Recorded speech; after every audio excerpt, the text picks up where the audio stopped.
Hello everyone.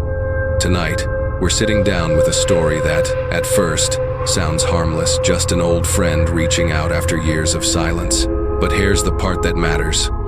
That friend isn't alive anymore. And that night, his voice weak, trembling, slipping through a place no living thing should pass, came through my phone. I don't think you're brave enough to make it to the end of this story. So before the fear hits you, go ahead and like the video. Subscribe to the channel. Do it while your hands aren't shaking yet. Now tell me, where are you right now? In your bedroom? Lying in bed? Out on the balcony in the dark? What time is it where you are?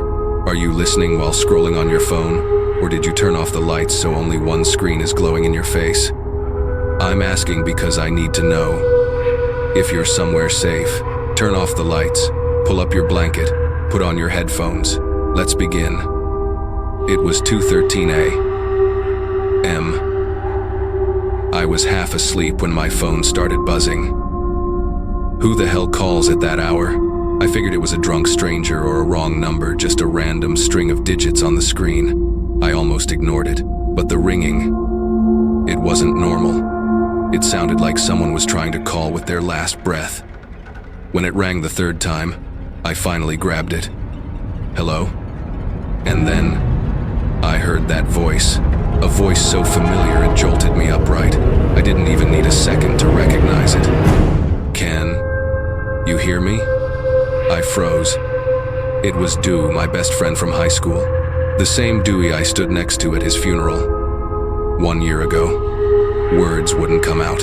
I just sat there breathing hard, hands trembling like I was playing the wrong notes on a guitar. My brain tried to make sense of it, someone mimicking him, a sick prank, some weird glitch. But no, that breathing, that exact way he inhaled when he was terrified, that was Dewey. Dewey? I said his name, a name I never thought I'd speak again. Silence for a few seconds. Then he whispered, voice thin, swallowed by wind. You need to keep the promise. The promise? We'd made stupid promises growing up. Don't ditch each other, take road trips, build a gaming studio together. But the last promise, the one we made a week before his accident, the one we never fulfilled. My heart slammed against my ribs. Dewey, where are you? How are you calling me? A useless question. The dead don't call, they don't text, they don't breathe like someone drowning. But he answered, not much time. You have to do it before it comes. I shot out of bed, spine turning to ice. I could feel something standing behind me and I didn't dare turn around. I tried to steady my voice, though it cracked like breaking glass. What do you mean? Do what? What's coming? But all I heard was his breath, wet, broken, like water filling his lungs. Then click. The call cut off. I stared at the screen. For a second, I honestly thought I was dreaming. Then my phone buzzed again, a text from that same number. I'm scared. My stomach dropped. I didn't know if I pitied him or feared him. Another message came instantly. The last promise. You remember? My throat tightened. I did remember. At the hospital, days before he died. His fingers were so cold I thought the AC was broken. He whispered, if I die someday, don't let me get stuck. I thought he was delirious. I even joked, sure, he'll burn your Wi-Fi to send you off in style. Turns out, he wasn't joking. My phone buzzed again. Not a message this time. A photo, blurry, dim, shot on some old camera. But I knew the place instantly. Our old college rental. The wooden table. The crappy bed. The window that leaked when it rained. All still there, even though that building was demolished years ago. My heart hammered as I zoomed into the corner. A figure stood in the room. No face. Just a black smear like someone wiped the face away with a wet thumb. Before I could even process it, another text popped up. Don't let it find me. My phone slipped from my hand. I joke a lot, but even I know this. No one pranks like that. No one recreates a room that doesn't exist anymore. No one mimics a dead friend perfectly down to the breathing. I stood in the dark, one question burning through my skull. What did that last promise really mean? and the thing Dew said was hunting him. What the hell was it? I looked toward my window. Night wind rattled the frame, but I swear, I saw a shadow out in the hallway, like someone had been standing there listening to everything. Then a soft, dragging sound from the corner of my room. I spun, nothing there, but the air felt wrong, too heavy, as if I wasn't alone anymore. The phone still glowed on my bed, and I knew what I needed to do. I had to go back to where it all started, back to the place in the photo, back to the place tied to the promise I'd tried so hard to forget, maybe. Even the place where whatever's chasing Dewey is now waiting for me. The phone was still lying on the bed, its pale screen shining on the ceiling like a tiny, watching eye. I picked it up, my palms still shaking. Dewey's last message, or whatever was using his voice, was still there. But what chilled me more wasn't the message, it was the call. His voice wasn't some ghostly wail or hollow echo out of a movie. It was exactly how Dewey sounded when he was alive, breathing hard when he had a fever. That weird way he paused between words, the way his vowels stretched when he was scared. I stood there, trying to breathe normally. My room felt smaller by the second, like someone was siphoning the air out of it. I flicked on the bedroom lights, hoping brightness would help. It didn't. All it did was show me one thing clearly. My shadow on the wall didn't look quite like me. I blinked, looked again. Sleep deprivation, I told myself. That's all. I sat down, opened the message thread, reread everything. No profile, no history, nothing to explain it. But that voice? I couldn't be wrong. Dew had this habit. Whenever he panicked, head inhale sharply, then talk fast like he was racing against something. He did it on the call, every single time. I whispered under my breath, afraid someone or something might hear. Dew, what do you want me to do? But the darker question sat in my head. Why now? Why a year after he died? I opened the first message again. I need you to keep the promise I swore I'd bury forever. I remembered the hospital, the cold tile floors, the storm outside, Dewey lying there, fading in and out, me sitting beside him rambling nonsense so he wouldn't fall asleep. Then he said, "Hey, if anything happens to me, don't forget the promise, okay?" I laughed. He didn't. He just stared at me like he wanted to etch my face into his memory, and I forgot, or pretended to. My phone buzzed again. I jumped. My heart nearly burst out of my chest. A new message, not from the unknown number, from my own number. I froze. The sender, me. The message, don't forget the promise. My mouth dropped open. My phone had just texted itself. I checked the details. No sender info, no IP, no iCloud sync, nothing. I joke a lot, but this wasn't funny anymore. I rubbed my eyes hard. A glitch. It has to be. But then I remembered what Dewey said. Not much time. Meaning this was only the beginning. I grabbed my jacket. I had to go. Back to the old place. Back to whatever clue I'd missed. Anywhere but this suffocating room where the lights cast shadows that didn't match me. I snatched my keys and phone, and that's when I heard it, a tiny metallic click behind me. Like someone had placed something on the glass table. I turned. No one there. But sitting beside my phone was a small, black, rusted padlock. A padlock I recognized instantly. My breath caught. It was from the memory box Dewey and I used in college, the one we locked with this padlock before burying it years ago. That box, the last time we checked it, the lock was gone, rotten away, disappeared 6 years ago. Yet, here it was, right in front of me, cold, heavy, like a hand from nowhere had just set it down. I touched it. It was icy like stone soaked in deep water. My phone buzzed again. The unknown number. Start with the box. I almost dropped my keys. There was no choice now, no way to hide. I knew exactly what I had to do. I shut off the lights, opened my door, and stepped into the hallway cold like someone had just turned off the heat. Outside, the wind was howling. But what really made my skin crawl was the feeling that someone had just pulled their hand away from the doorknob the moment I touched it. I looked back into my room one last time, and that's when I saw it clearly. My shadow on the wall wasn't off anymore. It was looking at me. I slammed the door shut before I let that thought settle. Step by step down the stairs, fingers tight around the old padlock in my hand, cold as a block of ice. And in my head, only one sentence played, trembling and frail. You have to keep the promise.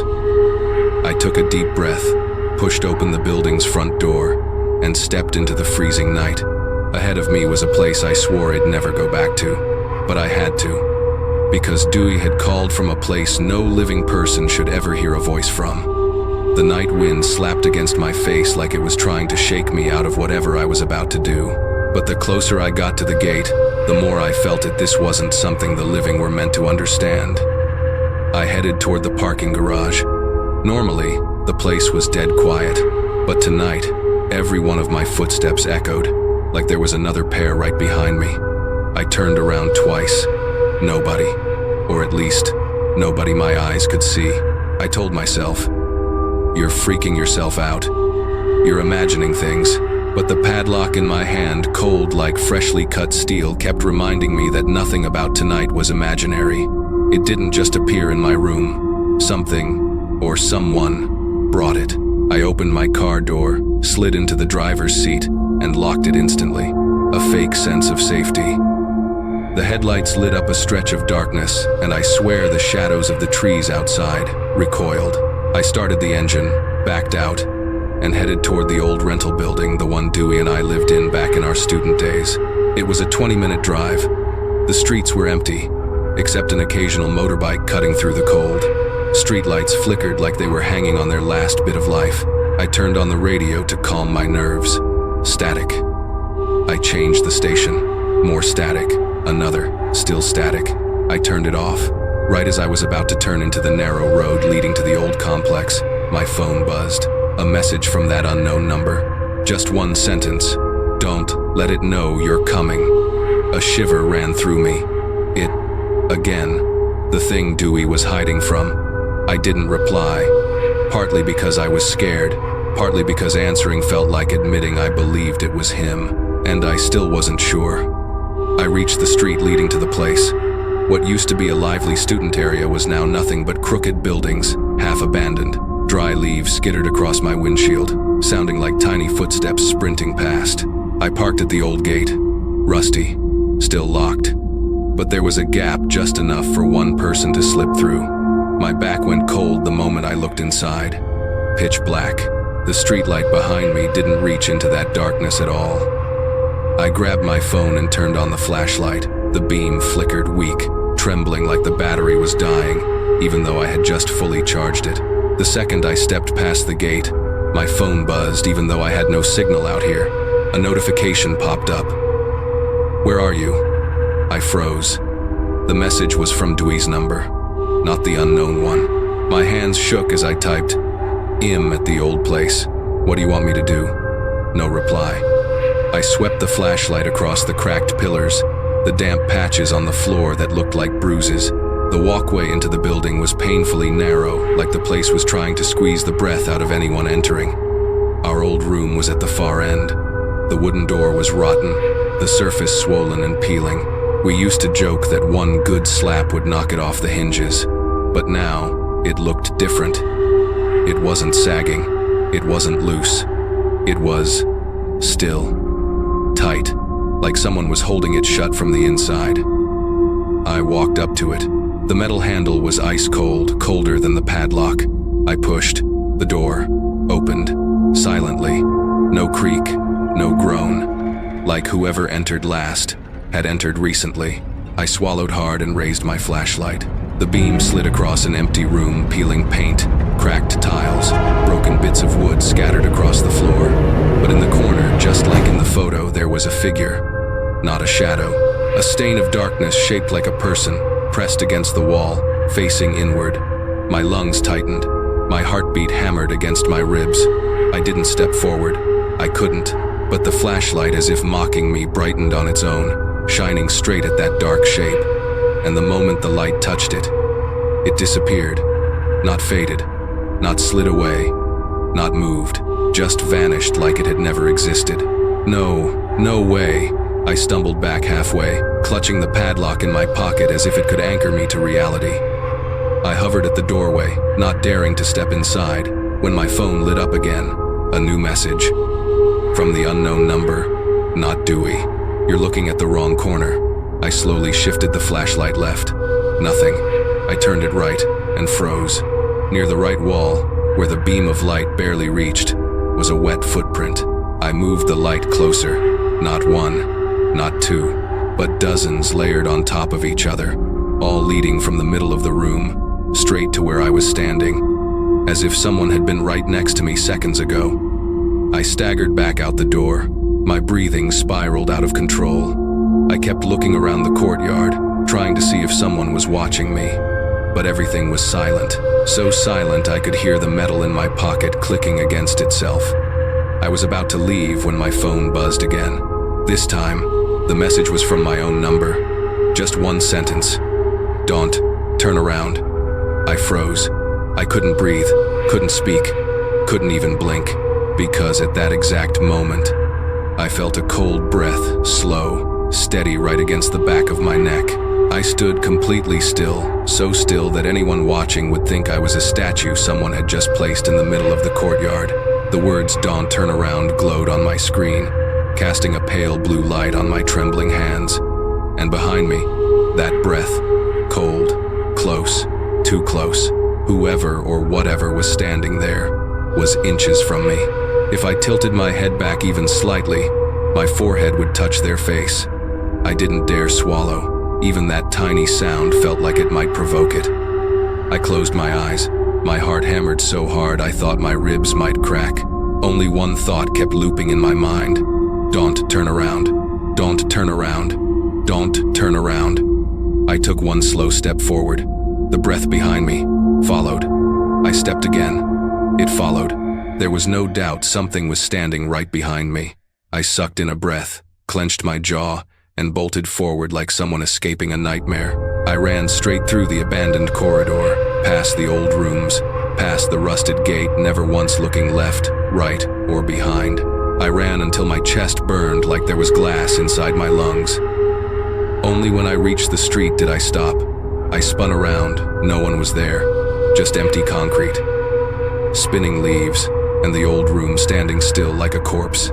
I finally exhaled, shaky, uneven, terrified. Then my phone buzzed. A message from the unknown number. It saw you. A cold shiver ran straight down my spine. I lifted my head and looked back through the gap in the gate. Room 12, our old room, mine and Dewey's, had been completely dark a minute ago. But now there was a light inside. Small, weak, flickering. I squinted. It wasn't a flame. It was an eye. A huge one. Pale green. Wide open in the darkness, staring straight at me. I could see the eyelids not blinking. I stumbled back a step. The eye. It looked like it was swelling, growing. I didn't wait. I bolted for the car, yanked the door open, dove inside, and locked it instantly. My heart was smashing against my ribs. I stayed there for a moment, forcing myself to breathe. Then my phone buzzed. Dewey's number. I hesitated a few seconds, then opened it. "I'm not in there." My throat tightened. I typed back. Then, "What is in there?" What was looking at me? No reply. I took a long breath, leaned back in the seat, but instead of calming down, one thought kept circling. That thing in the room wasn't Dewey, but it knew Dewey. It was looking for him, and now it had seen me. I started the engine and sped out of the old complex as fast as I could. On the drive home, my mind was spinning. I needed a clue. Anything that could tell me what the promise was. And there was only one thing I could think of. Dewey's old notebook. Back then, we used it to scribble all our ridiculous young dumb ideas.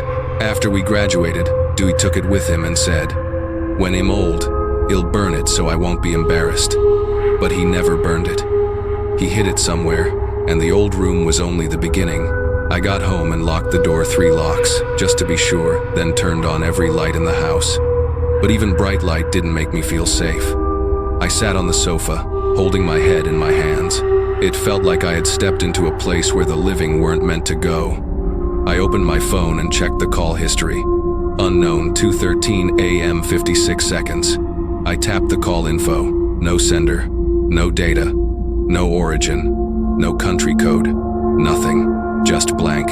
I let out a small laugh, one of those laughs people do right before they lose it. Great. You're dead and you still managed to call? Impressive. But the second I said it, goosebumps shot up my arms, because right then, the lights flickered once, like something walked past them. I looked up. Nothing. No wind. No one. My phone lit up again. A new message. Unknown number. Don't think it's me. I sat upright, heart tightening in my chest. Another one. It's only using my voice. Cold crept up the back of my neck like a hand pressing down, slowly. A third message came immediately. You have to remember the promise first. I bit my lip, forcing myself to dig through old memories. The promise. That day at the hospital. What did Du say? I closed my eyes, pulling up every fragment I could. The pale hospital lights. The steady beeps of the heart monitor. Du, breathing weakly, eyes unfocused. He grabbed my hand, cold as metal, and said, "Hey, remember the promise? With me?" I answered, half serious, half teasing. "What promise? You need to spell it out." Du tried, but a nurse walked in, and his final words were swallowed. "Don't let me get stuck." And then nothing. Back then, I thought he was delirious. I thought he was scared of dying and rambling nonsense. I didn't ask again. I convinced myself it was just another thing sick people say. But now that something else was calling me with Dewey's voice, that sentence wasn't meaningless anymore. I opened my eyes. My hands were shaking from the cold, from fear. Another message buzzed in, this time from Dewey's number. "It knows you remember." I shot to my feet, almost dropping my phone. It knows. I remember, meaning it was listening, watching, reading. I rushed to the door and checked the locks, checked the windows, checked the curtains. But the moment I lifted the curtain, my knees nearly gave out. On the outside of the window glass, 3 wet handprints.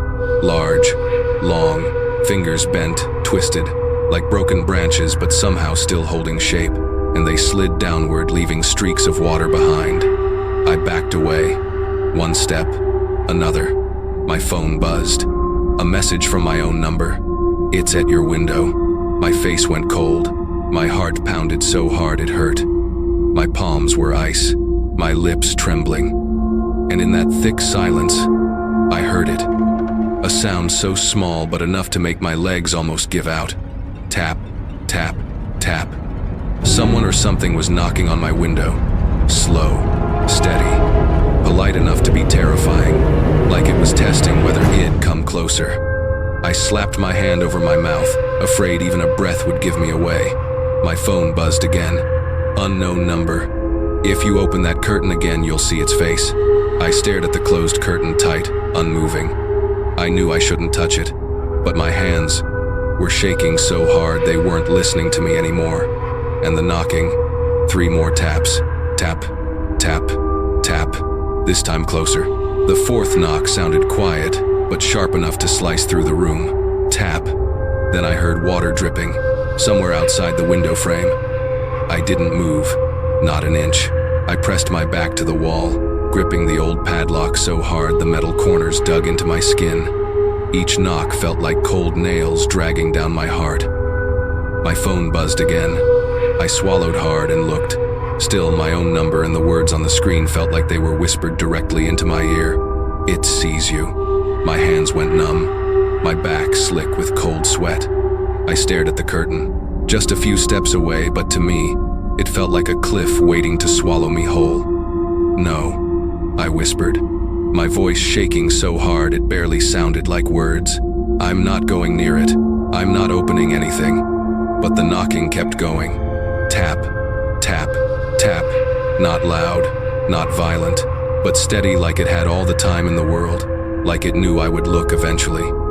I turned away, squeezed my eyes shut, told myself that if I couldn't see it, it couldn't see me. Childish logic. But right then, I needed any excuse not to fall apart. I grabbed my phone and typed a message to Dewey's number. "Dewey, are you still there?" The reply came back instantly. "Don't answer with words. It can read them." My whole body went numb, meaning the thing out there could read my messages. My fingers trembled so badly I had to hold the phone with both hands just so it wouldn't slip. I typed fast. Then what do I do? This time it took 10 seconds to reply, 10 seconds that felt like an entire lifetime. "It followed you home from the room." I almost dropped my phone again. I looked around my apartment, every corner, every shadowed gap between the furniture, feeling like something alive could slide out from any crack. I typed, "What is it? What is it?" No answer. Just the 3 dots. Appearing, disappearing, appearing, disappearing. Like whoever was typing was being stopped. Then another message came through, not from Dewey's number. A different number, unknown. "I know you remember the promise." I froze. Cold sweat rolled down my back. I hadn't told anyone, hadn't typed anywhere, that I'd just remembered Dewey's unfinished words from the hospital. So how did this thing know? I typed without thinking. "What are you?" The reply was instant. "That voice is NT's. It's mine." My hands locked up. A few seconds later, "Don't let me see your face." I swallowed hard. My throat felt scorched. "See my face." The words barely came out. I didn't dare walk into the center of the room, didn't dare go near the curtain, because if I opened it even a crack, it'd see it. Or worse, it would see me. Tap, tap, tap. It was like the knocking, heard my thoughts, answering them. I felt a shadow shift outside the window light, gliding, and the curtain moved just slightly, as though something long and thin had brushed against it. I bit down on my lip, trying not to panic. My phone lit up again. Dewey's number. "Turn on the kitchen light." I stiffened. The kitchen light? Why the kitchen? I crept forward, barely breathing. My apartment was small, only a few steps to the kitchen, but it felt like I was walking through a place that wasn't mine anymore. I flipped the switch. Bright white light spilled across the room, much brighter than the bedroom lights. And in the instant it turned on, I saw my shadow on the wall, and another one right behind me, so close the 2 shadows overlapped. I spun around, no one there, but the second shadow was still on the wall. A tremor rippled through me so violently I had to grab the counter to stay upright. My breathing turned ragged. My phone buzzed. Unknown number. "Keep the light on. Don't turn it off." I stared at the kitchen light, then back at that warped, twitching shadow. Its shape wasn't steady anymore, stretching, shrinking, twisting every time the bulb flickered, like it couldn't stand strong light. Then another message, this time from Dewey's number. "In the kitchen, under the cabinet. There's something of mine." My mouth fell open. I stared at the cabinet, white paint, a thin, dark gap underneath, a space nobody ever looks at. I got down on my knees and pointed my phone flashlight into the crack. Nothing at first, just dust, a bottle cap. But when I pushed the light deeper, I saw something, a small, black, distorted shape crammed into the corner. I reached in. My fingertips touched it. Cold, soft, wet. I jerked my hand back, heart punching against my ribs. Then, using only 2 fingers, I pulled it out. It was a crumpled piece of paper, edges soaked like it had been dipped in water. My hands shook as I unfolded it, the thin paper trembling like a leaf. On it was Dewey's handwriting, but warped, slanted like he'd written it while his hands were shaking, or while he could barely breathe. The first few words were hard to make out, but when I angled the light just right, one line came through clearly. "Don't let it use your voice." A blast of cold shot through my spine. I brought the paper closer to the light. Below that sentence was another. "Don't answer it, even if it calls in my voice." My legs gave out. I slid down, leaning against the cabinet. My hands were shaking so violently the paper almost fell. My phone buzzed again. I sucked in a breath and looked. My own number. One short message. "I am standing behind you." I froze. 1 second, 2, 3. I didn't inhale, didn't move, didn't look back, and in the silence, I heard it. A long, slow breath exhaling right on the back of my neck. The breath dragged out, like it was savoring the way my body trembled. I stood there, locked in place, every muscle pulled tight like wire. The kitchen light cast a harsh glow on the floor, and I could see my shadow, and the second one hovering behind me, taller by half a head. I didn't dare turn around, didn't dare, but that breath, icy cold, made me feel like I could pass out. My phone buzzed again right at the moment my heartbeat stuttered. Beep. I looked down, moving like I was underwater. A new message. From Dwight's number. Don't turn. Move back toward the light. Move back. Move. Closer to it. I swallowed hard. My throat felt scraped raw. Then I saw the second shadow on the wall. It moved. Just a little. Just enough that it looked like the shadow was tilting its head, watching me, and I understood instantly. The kitchen light was the only thing keeping it from getting closer. I stepped back half a step toward the center of the bright light. The breath behind me shifted too, but fainter, weaker, like something was being held back. I stepped into the brightest spot under the kitchen light. The second shadow immediately shrank back, twisting, crumpling like something yanked by an invisible force. It didn't disappear, but it curled in on itself, trembling like an animal burned by light. My skin prickled. I swallowed hard. My phone buzzed, closer to the light. It fears brightness. I pressed back until my spine nearly touched the kitchen cabinets, right inside the harshest beam of light. The breath behind me stopped. But what made my chest seize up was what I saw on the floor. The second shadow, the one that had been standing behind me, was now huddled in the corner, a twisted lump of darkness, limbs unnaturally long, bent at angles no human body could make. I couldn't look at it for more than a second. I typed with shaking hands so fast I almost dropped the phone. "Do I please tell me what that thing is?" The reply came instantly. Dwight's number. It followed me before I died. I froze. I typed, "You mean in the hospital? It was there?" The reply. "Stood by my bed every night. It wanted my voice. Now it wants yours." My legs gave out and I fell into a kitchen chair, arms limp, blood turning to ice. It wanted my voice. I looked at the shadow in the corner. It was mimicking my mouth. No sound, just moving the shape of its lips, like a child learning to speak but without a real mouth. I nearly screamed. Another buzz. "Don't make a sound. Not even one. If you speak, it will copy you." I slapped my hand over my mouth, afraid even breathing too loud would be enough. With trembling fingers, I typed, "What does it want from me?" The reply took longer, like Dewey was deciding whether he should tell me. "It wants a replacement. I'm dead. It needs someone new. You're almost there." My knees felt weak. I grabbed the counter to stop myself from collapsing. "A replacement? For what? A voice? A life?" I typed. "What do I have to do to survive?"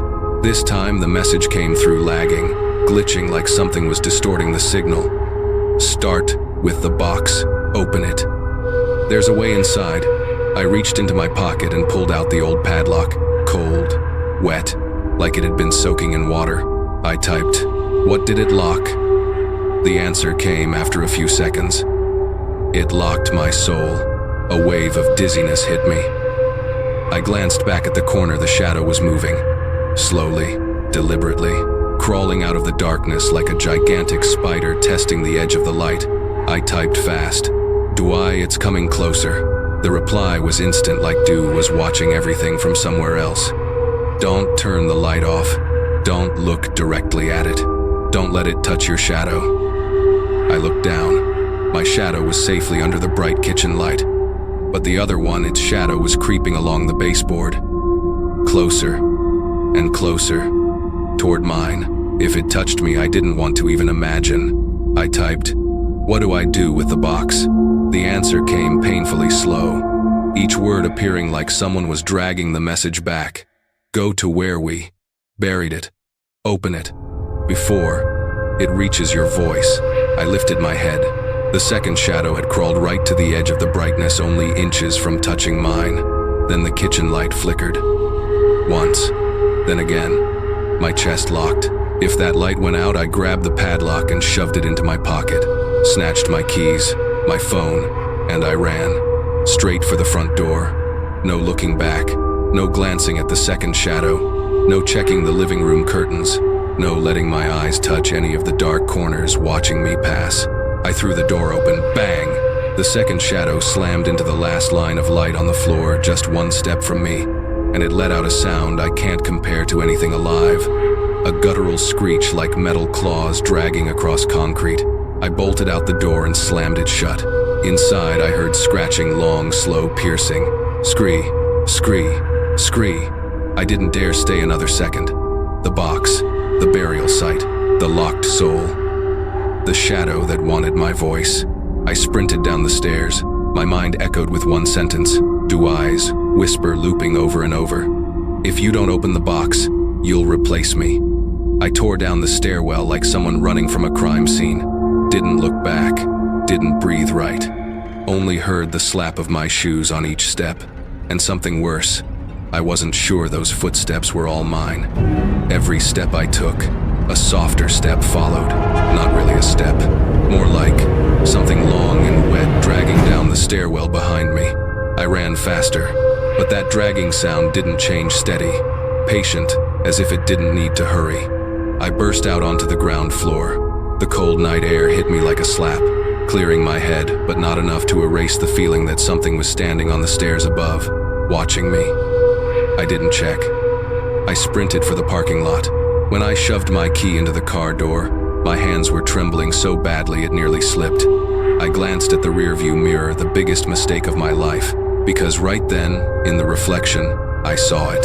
A long, black figure standing in the lobby, back arched, head tilted, as if listening to the sound of my heartbeat.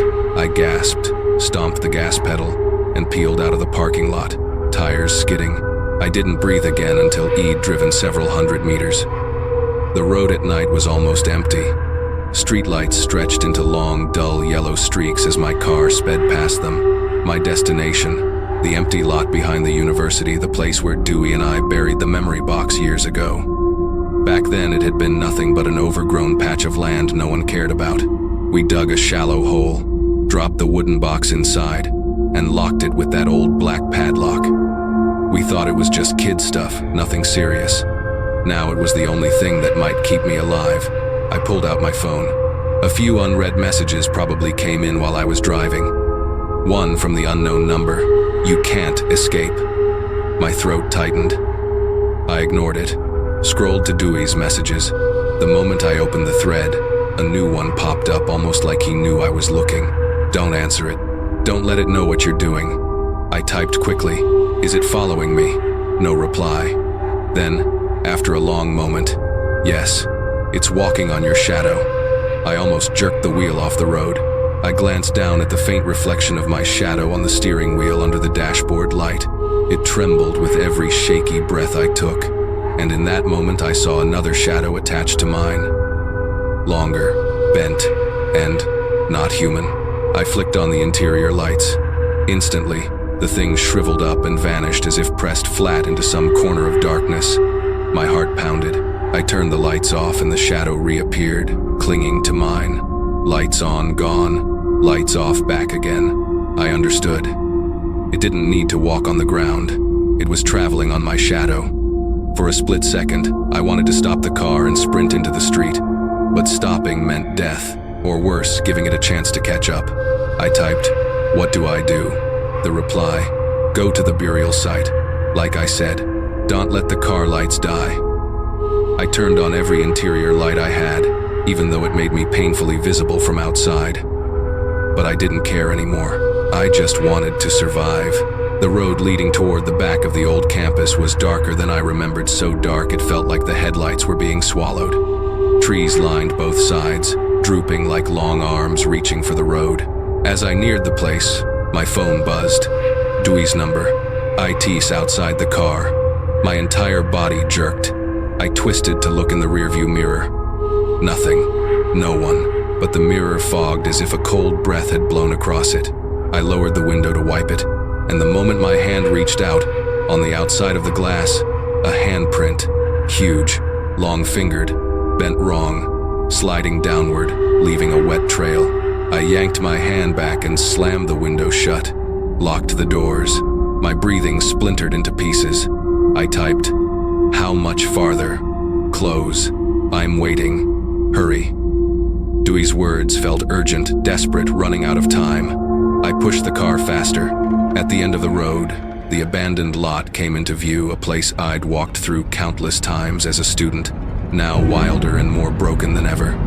Weeds up to my knees, the ground uneven and scarred, like it had been dug up before.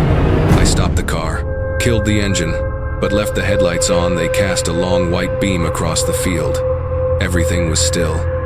I stepped out. The cold, damp air slapped my face, thick with the smell of wet soil. I reached into my pocket. The padlock was still there, cold as ice. I switched on my phone, flashlight, and scanned the ground.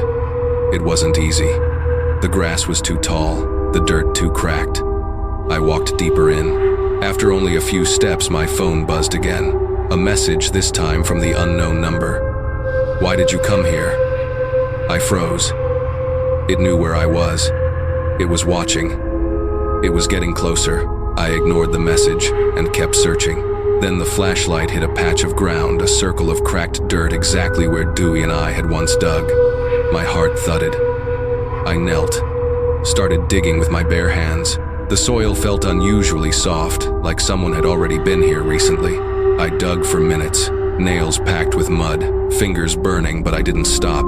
Then my hand hit something hard. Wood. The box. I pulled it out, heavy, soaked, reeking of rot like swamp water sealed in for years. I set it down and took out the lock. Before I even touched the box, the padlock trembled in my hand like iron pulled by a magnet. I brought it closer. It latched onto the clasp on its own. Then click, the lock turned. The box lifted slightly, the lid loosening. I held my breath. My phone vibrated again. I opened it with shaking fingers. A message from Dewey. "Don't open the lid. It's here. Look behind you." Cold flooded my entire body. I didn't turn. Couldn't. But I heard it. A step, dragging, long, pulling dirt with it, right behind me. So close. I could feel its shadow stretching over mine, long, warped its neck, bending down toward my head. I shut my eyes. And then, from inside the box, thump, thump, thump, like someone, was pounding to get out. I snapped, my eyes open, pulse hammering. My phone buzzed again. Dewey's number.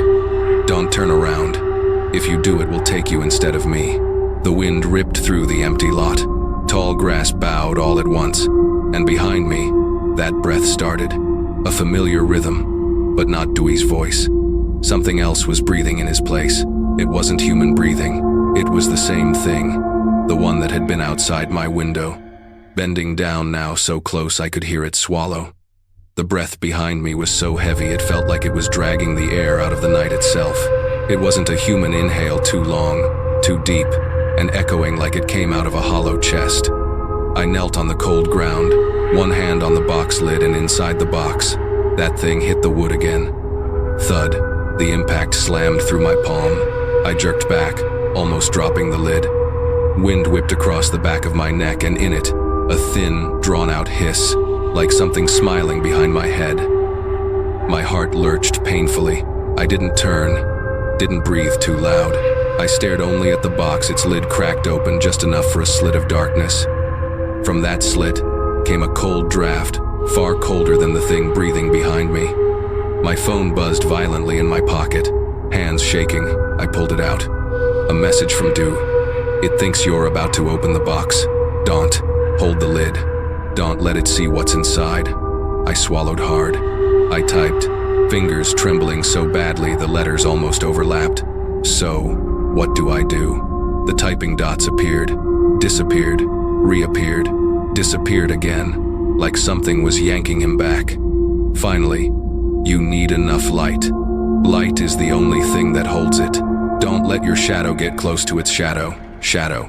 I looked down. My car headlights cast a long beam, stretching my shadow forward. But its shadow long, warped, spread across the ground sideways, sliding toward mine, missing by only a few centimeters. I jerked my leg back. My shadow recoiled, but its shadow followed, inching closer, slow like a predator narrowing the gap. A silent scream clawed up my throat. My phone buzzed again, this time from the unknown number. I'm right behind you. I froze. Cold sweat drenched my spine. I didn't move, didn't turn, but I heard it shift. One step. A dragging sound, long and wet, scraping the dirt. I clamped my hand over my mouth. If I made a sound, it would mimic me. The wind surged harder. The tall grass bent in one direction as if pulled toward the thing behind me. I closed my eyes, and in the darkness behind my eyelids, I heard it. Yo-woo. Not a human voice, not anything that had ever lived, but it was trying to copy me. I heard it again and my chest tightened so hard it hurt. Yo-woo. Dunt. Liav. Me. It was using my voice. Wrong pitch, wrong rhythm. Warped like melted tape, but undeniably my voice. My stomach turned. I thought I was going to throw up. The phone buzzed again. At the same moment, the shadow behind me crept closer. Dewey's number. It knows your voice now. Hurry. Open the box at the right moment. When it gets too close, open it. My jaw hung open, but no sound came out. My hands locked around the lid. Inside the box, something was clawing, pounding, desperate to break free. Thud, thud, thud. Dust erupted around the lid. I was kneeling there, trapped between two horrors.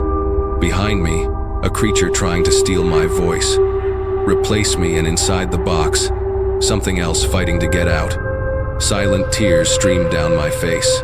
Everything felt ice cold. My phone almost slipped from my fingers. I typed, shaking. What's in the box? The reply came instantly. Me, a part of me. When I died, it kept me. My breath caught, my throat locked. A part of Dewey's soul inside the box, trapped, held by this thing, prevented from leaving. The phone buzzed again. If you open too early, it takes you. If you open too late, I disappear. It has to be exact. I panicked. How do I know when? 5 seconds of silence. 10. I almost screamed. Then, when you hear its voice clearly like a human, that means it's too close. Open it immediately. My blood turned to ice. Right then, the breath behind me stopped. No more dragging inhale, no tremble, just stillness. Perfect, horrifying stillness. And I felt it, its face leaning down, right beside my ear. The stench of wet soil, stagnant water, rot thick enough to choke on. Then, a voice whispered into the side of my head. Not distorted, not broken, clear as a human voice, clear as my own voice. Open. It. My knees buckled. It was my voice. Perfect. Word for word. Breath for breath.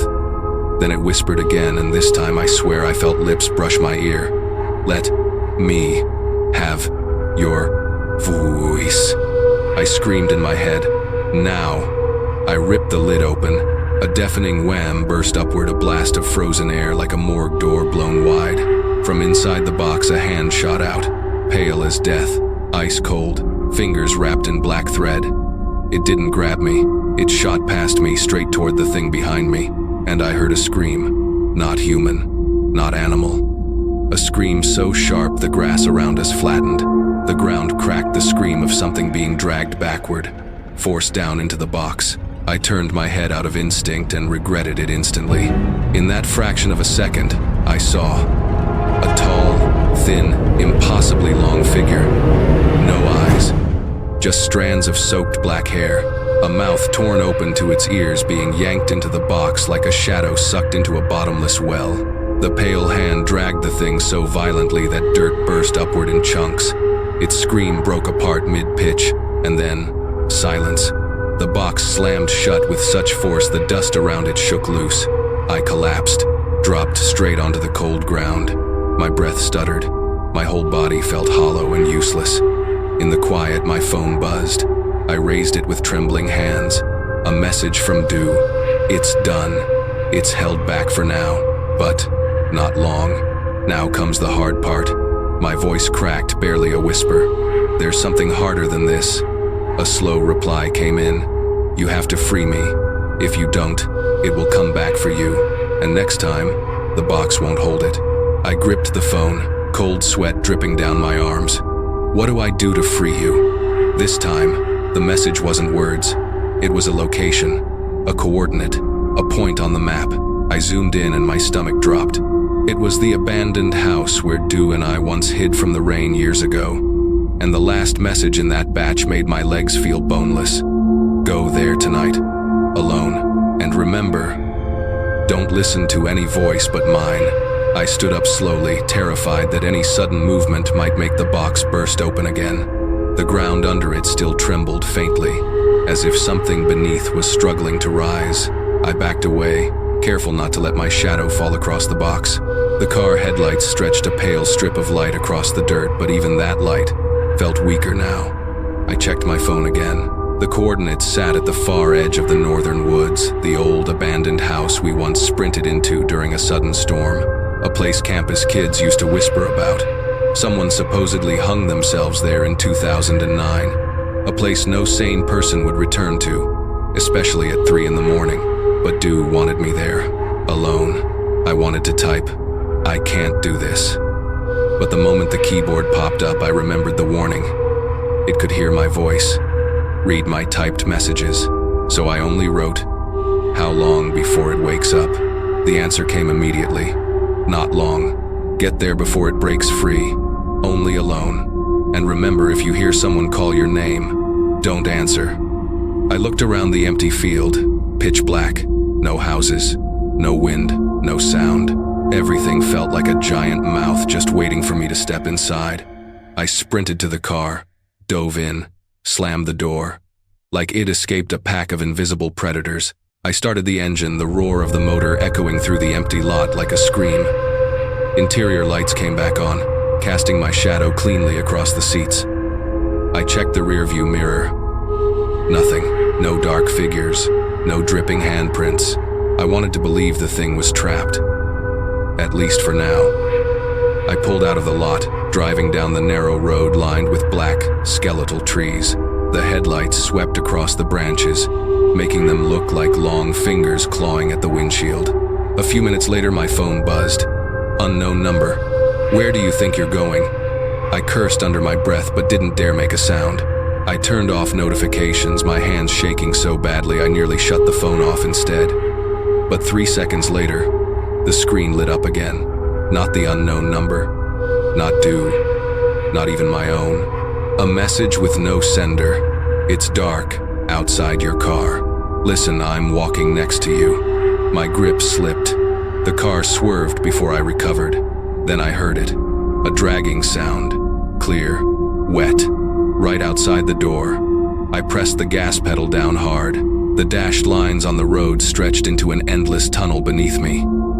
I didn't look in the mirrors anymore. I didn't dare. The road to the abandoned house grew darker with every turn. Even with the headlights on full strength, I could only see a few yards ahead.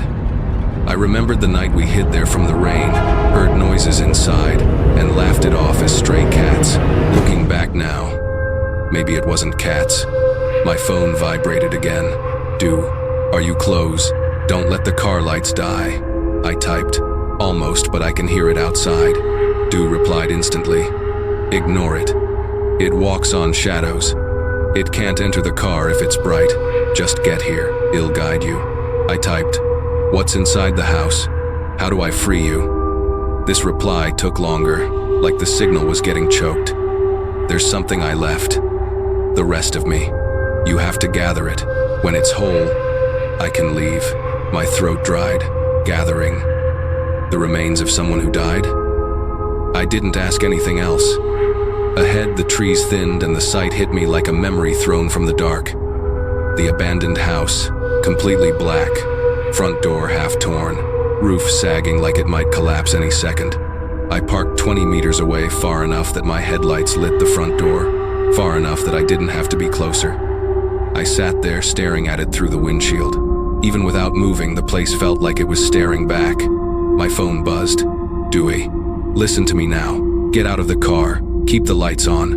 Walk straight inside. Don't look left. Don't look right. And if you hear my voice calling you, don't answer. A lump rose in my throat.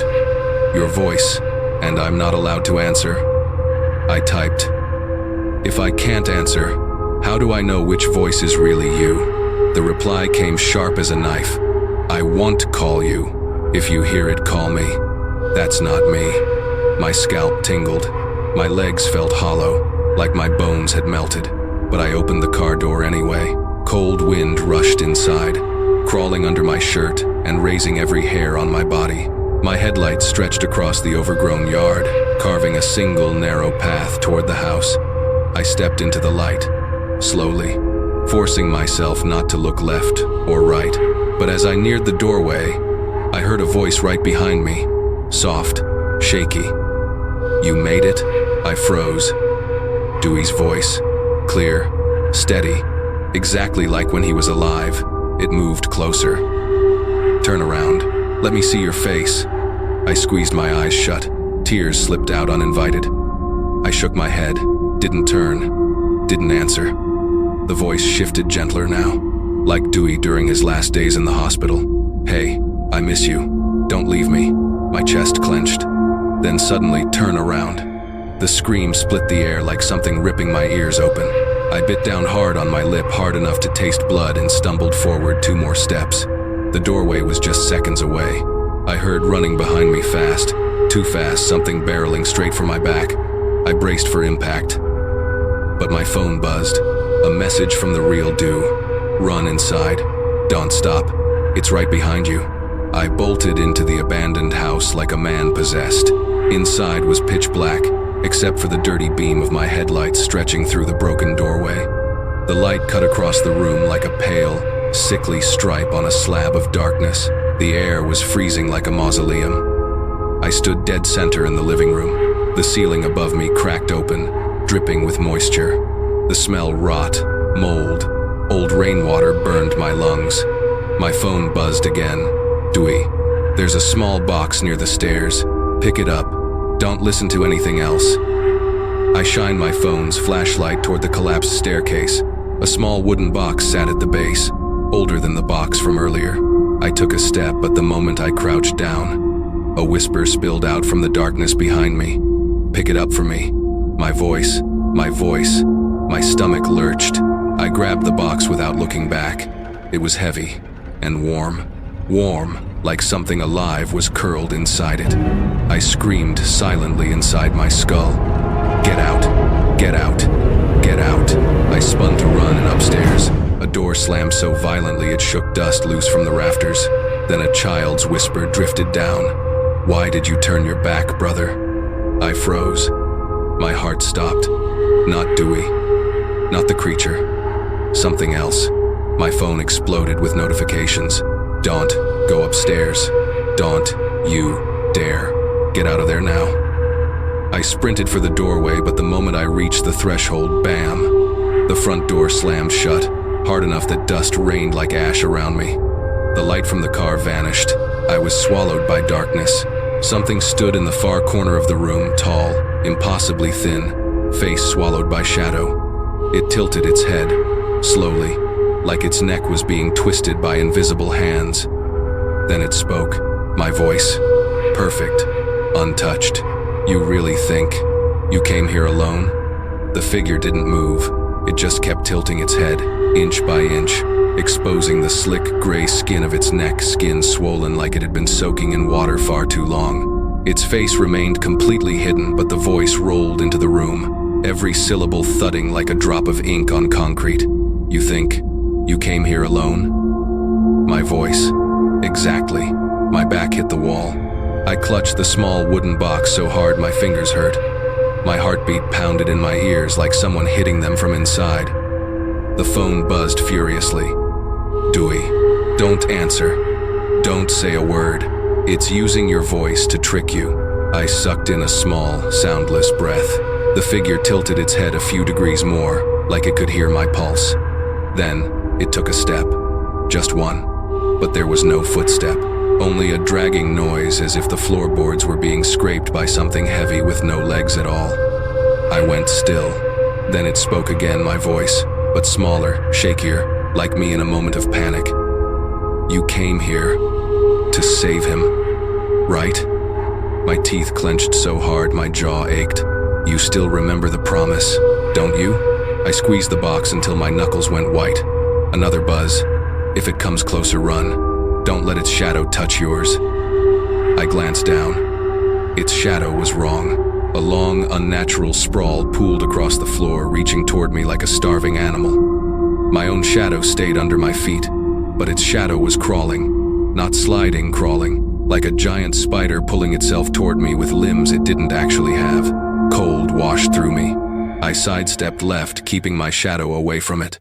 The creature's shadow immediately shifted direction, following mine with horrible precision. I gagged. Then my own voice spilled out of the darkness again, smooth, almost conversational. You and me, we're the same. The walls seemed to inhale. Moisture dripped down them like sweat. The ceiling above me creaked as droplets fell like slow footsteps. I moved left again. The shadow crawled faster. My phone buzzed. Dewey. Hold the box. There's a piece of me in it. You have to join it with what's left upstairs. I froze.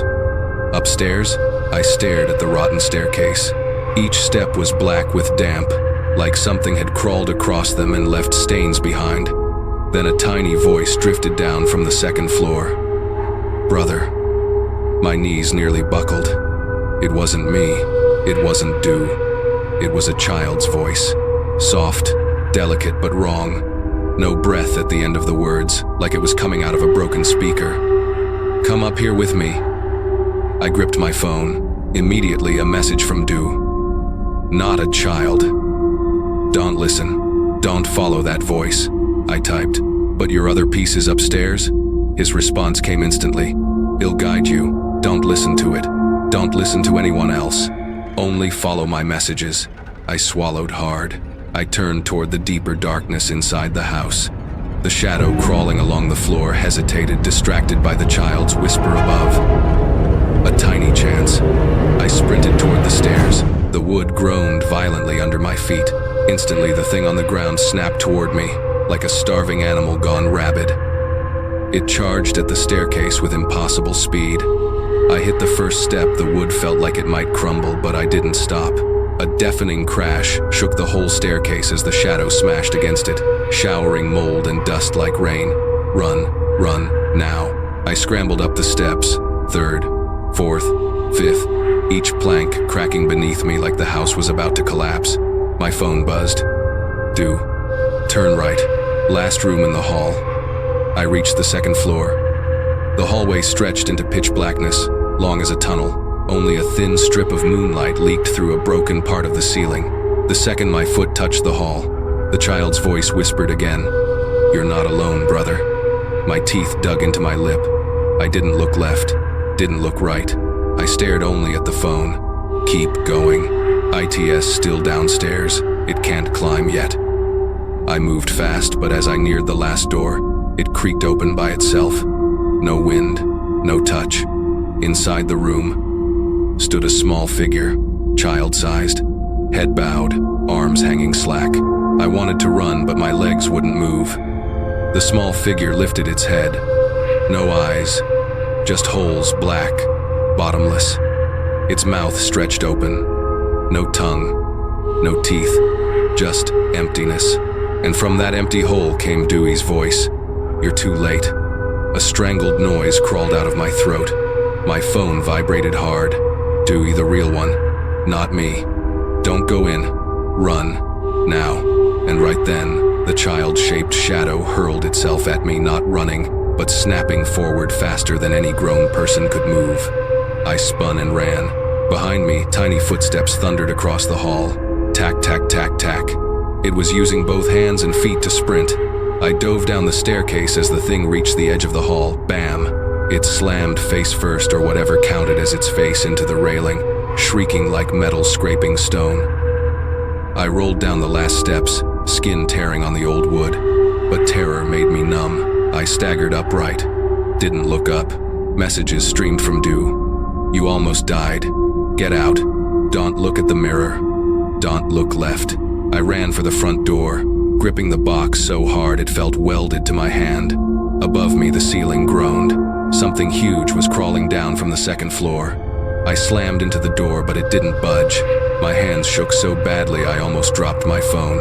Behind me, my own voice whispered, "Let me help you."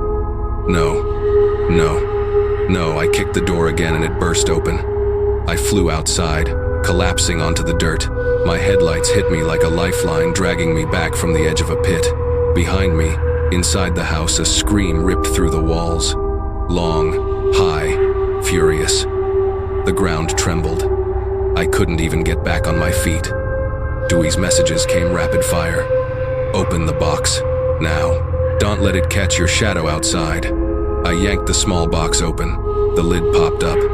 Inside wasn't an object. It was a scrap of paper. Old, water-stained, covered in Dewey's handwriting. If you're reading this, am still not free.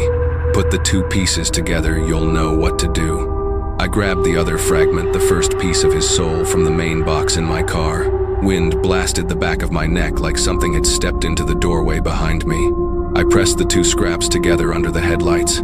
The sentence formed, "To let me go, you have to lock it in." I froze. Lock? Who? Lock? What? The phone buzzed one last time. Dewey. Lock the house. From the outside. Right then, inside the abandoned house, a figure as tall as the doorframe stepped out. It stood just behind the shattered doorway, so tall its head nearly touched the sagging roof. Its body was stretched thin like something pulled too far, arms dangling past its knees, chest caved inward like someone had carved a hollow out of it. Wind blew through the broken frame, rattling the old metal sheets, but the figure didn't move. Not an inch. It stood there, almost sniffing the air, trying to locate me. My legs buckled. I dropped to my knees, clutching the two scraps of paper, trying not to make a sound. But my heartbeat was so loud I heard it myself, and I prayed it didn't. My phone vibrated. I opened it with trembling hands. Dewey, don't move. It can't see. It only hears and follows shadows. Keep your shadow in the car's light. I glanced at the headlights. My shadow stretched across the ground, safely inside the bright beam. Normally, that would comfort me. But then I noticed another shadow spilling across the dirt. A shadow that didn't look remotely human. Bent, broken, wrong in every direction, like someone added joints where joints shouldn't exist. And that shadow was crawling out of the house. A choked sound escaped my throat. I squeezed the scraps of paper tighter. Another buzz. Lock the house.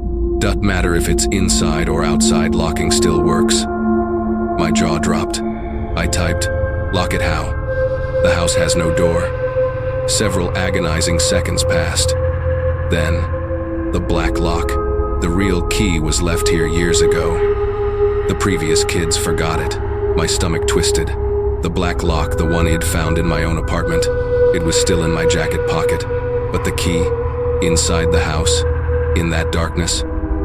The creature took another step. The frame tilted as if following its movement. My skin iced over. Dewey, it knows where you are. Get under the car. Keep your shadow in the light. It'll guide you to the key. I bit my lip until I tasted blood. The pain kept me focused. I dropped flat and crawled across the cold dirt toward the underside of the car, the brightest spot in the whole yard. The earth was damp. Rotting grass stuck to my clothes. Every movement felt like a scream waiting to happen. The creature heard the rustle, its long neck snapped upward, taut, like stretched wire. It turned toward me, or more accurately, toward the sound. I pulled myself fully under the car, forcing the headlights to blanket my entire body. Then my voice drifted out from the house. "Don't hide. Come out." The voice was perfect, flawless, like I was hearing a recording of myself from a foot away. But I didn't move, didn't breathe loud. My phone buzzed softly. Dewey. From under the car, move diagonally right. There's a small back opening. That's how you get the key. Don't let it see you move. I grimaced, whisper typing. How? It's right by the front door. The back opening, on the ground. Remember when we hid from the rain? It collapsed back then. Now it leads inside. A memory flickered.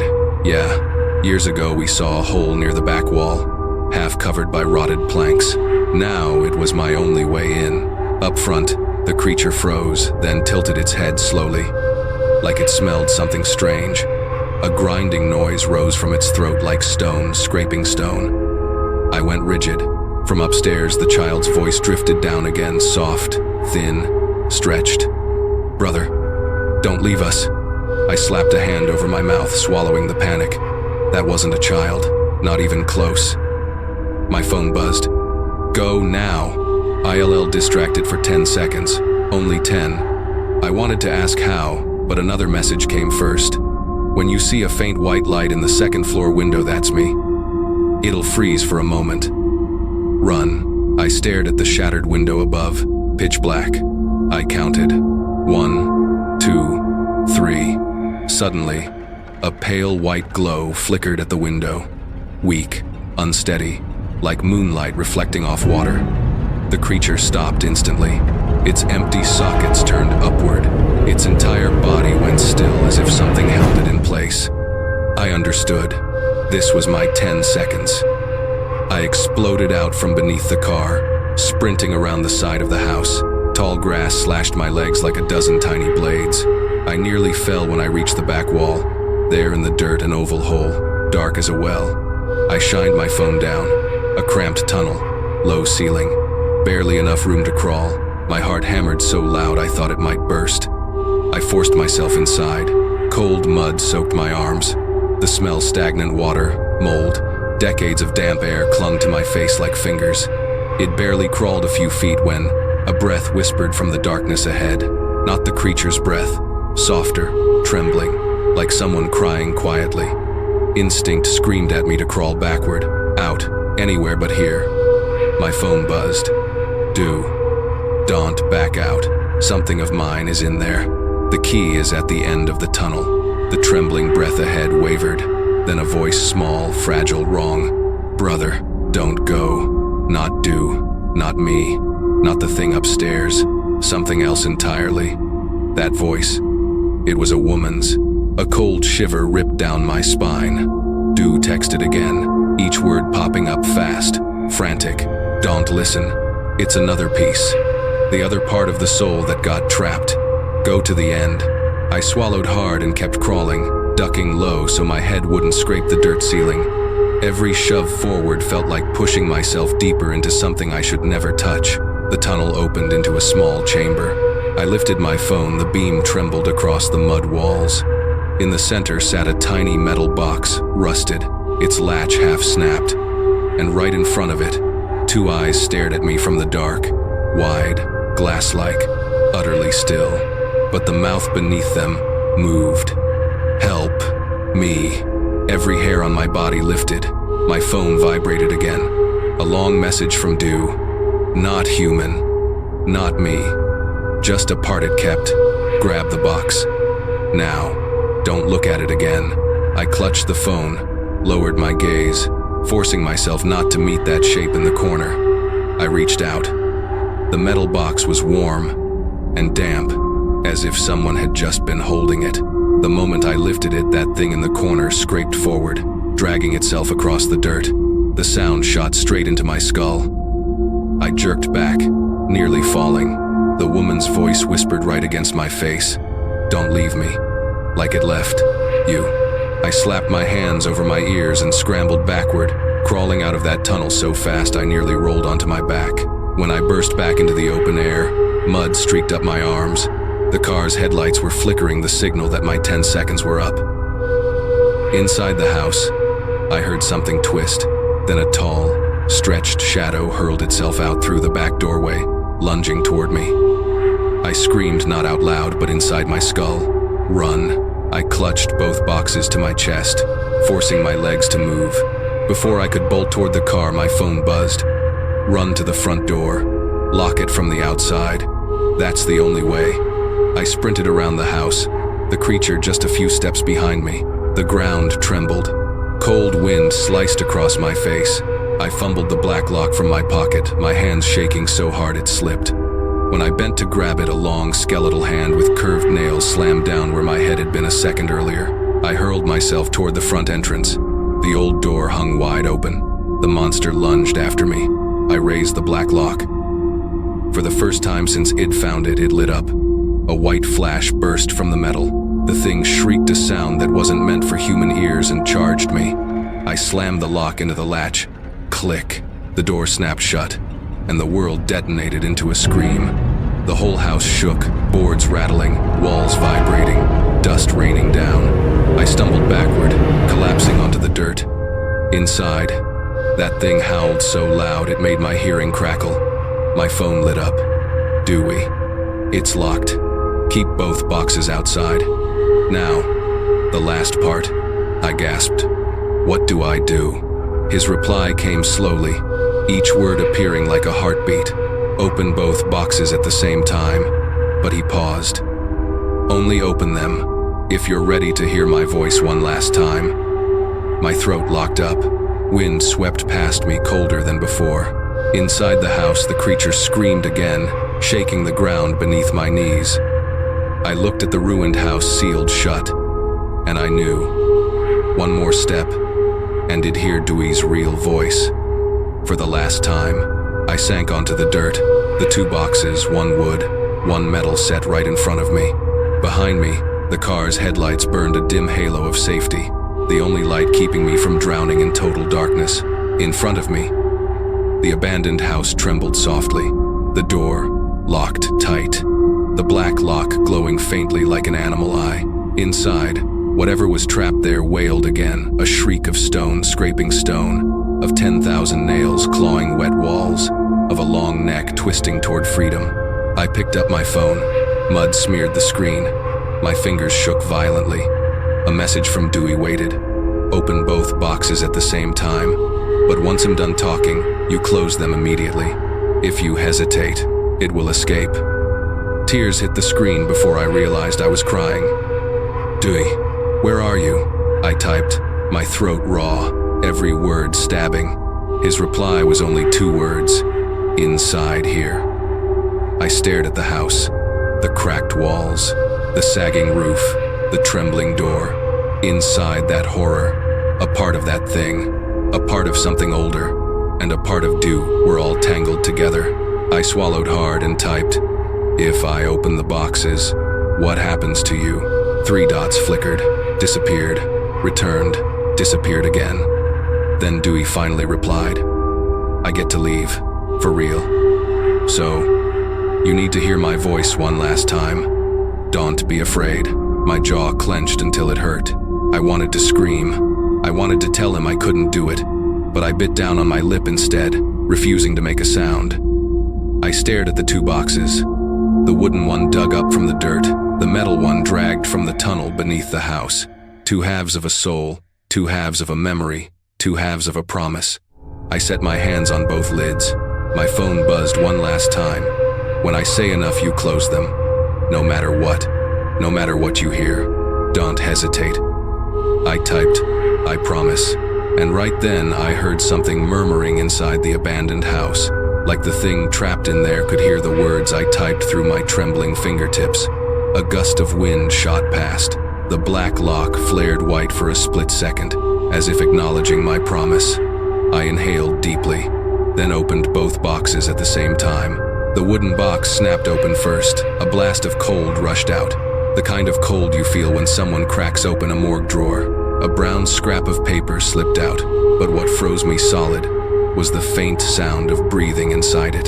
The metal box opened a second later, spilling out a pale white glow, like moonlight warped through dirty water. The 2 cold currents met, mixing into one, and for a heartbeat, everything went silent. The wind stopped, the grass stilled, the house stopped trembling. Then I heard footsteps behind me, slow, heavy, like someone who'd walked a very, very long way. I didn't turn. I knew who it was. Something knelt down right behind me. A voice, tiny, almost existing only inside my head, whispered, You opened them. My hands clenched. I didn't look.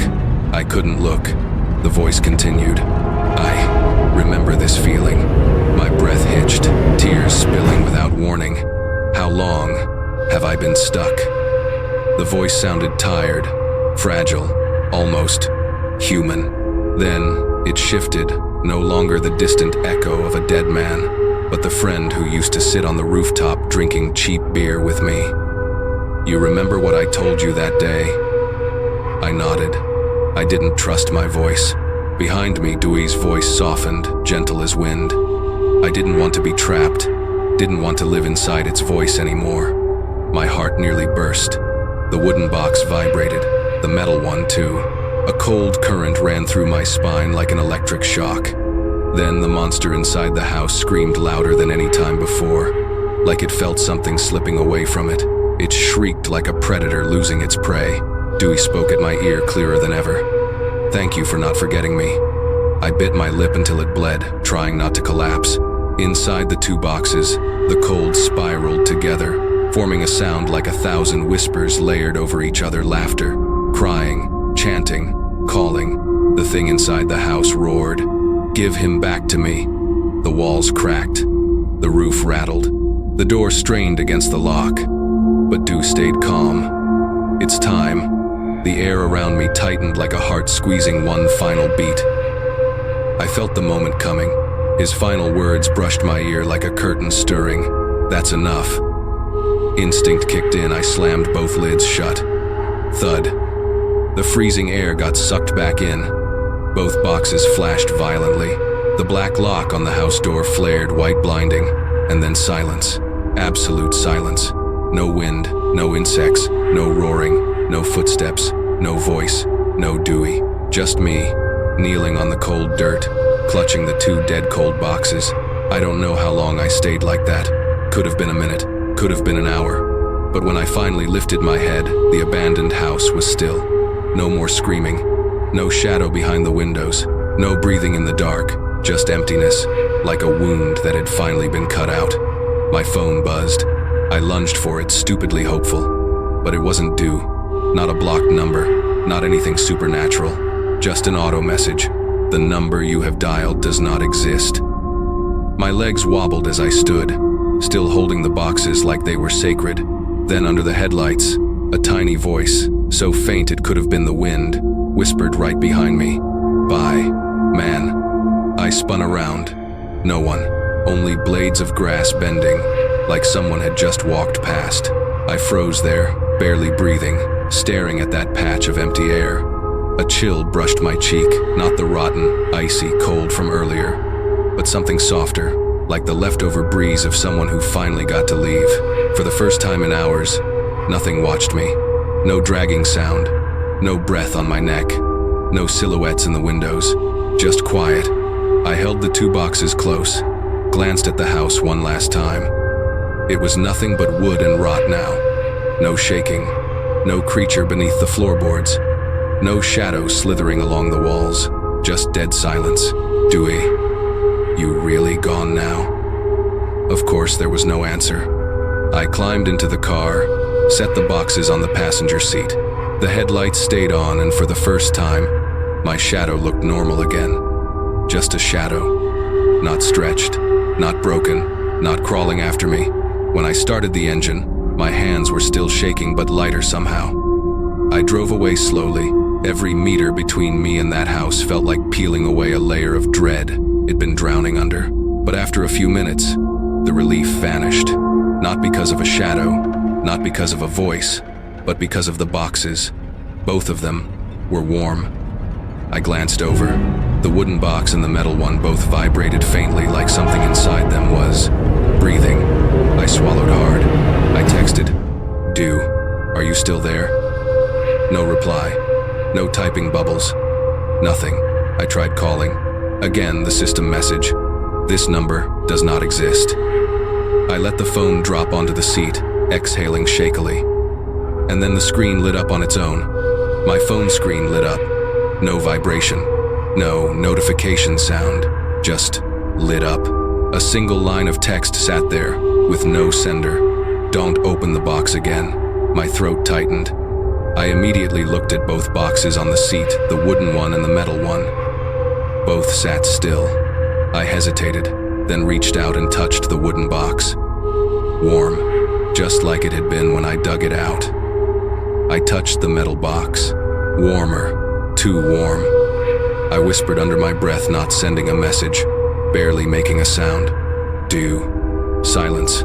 But under the car's headlight, I saw it. The metal box twitched, just once.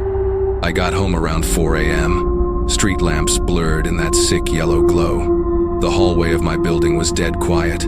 I carried the two boxes up like I was holding two faintly beating hearts. My front door was closed, no scratch marks, no fingerprints, no shadow at the window. But I didn't turn off the lights. I set both boxes on the dining table, sat down, exhaled hard. Safe, I told myself. I was wrong.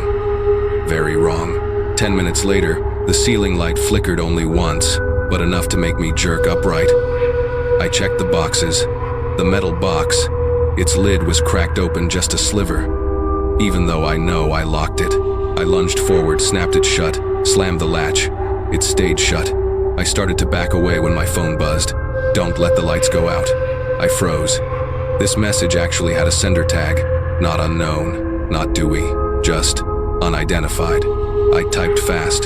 "Who are you?" The reply came immediately.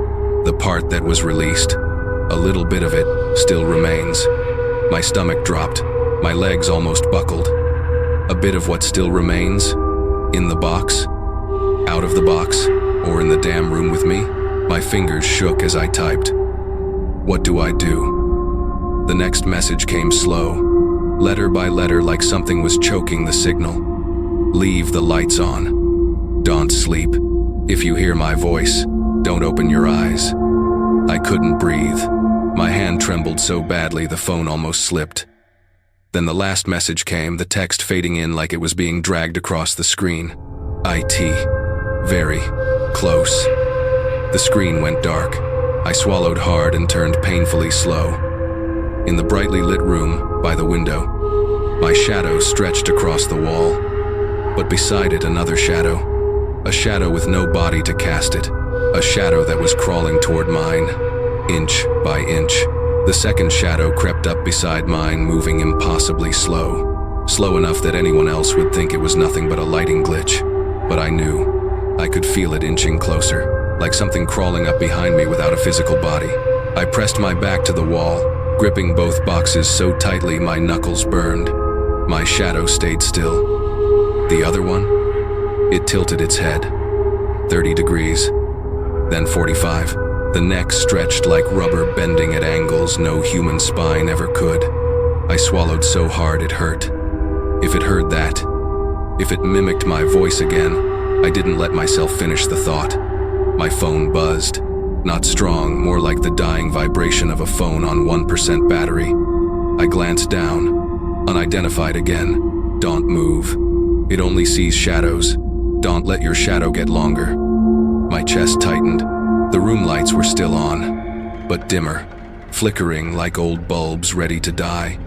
One thing worse than having a shadow creature in my house was having the lights go out while it was standing in my living room. I touched the wooden box. Warm again, not cold. The metal box, hot, like something inside was burning. It vibrated once. Then my own voice, my exact voice, came from somewhere in the room. "Let me out." I almost screamed. I clamped a hand over my mouth, forcing myself to breathe through my nose. My voice spoke again, this time from right beside the dining table. "Open it for me. Not do, not the freed part." This voice was wrong. The rhythm, the breaths, the length of each syllable. It sounded like something practicing speech inside a mouth that wasn't real. My phone buzzed again. "Don't open the box. The part of it that remains is breathing through shadows. Keep your shadow under the light." I stayed frozen in place, but then my shadow stretched, longer, reaching toward the table. The ceiling light had dimmed again. A soft, wet sound like something damp slapping the floor came from the second shadow. Ice crawled up my spine. Then I heard a sound from the kitchen.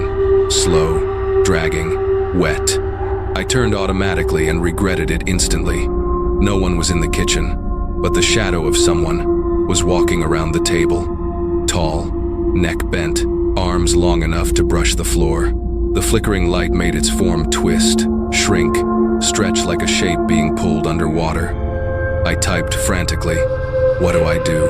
It's getting closer." The reply came in chopped words, "Keep your shadow right under the table. Don't let it touch the wall. Don't let your shadow overlap with its." I looked down. My shadow stretched across the tile floor just long enough that if the light dimmed even a little more, it would reach the wall. And if its shadow overlapped mine, I didn't need to explain what would happen. I dropped to my knees, shoving both boxes into the smallest pool of light beneath the dining table lamp.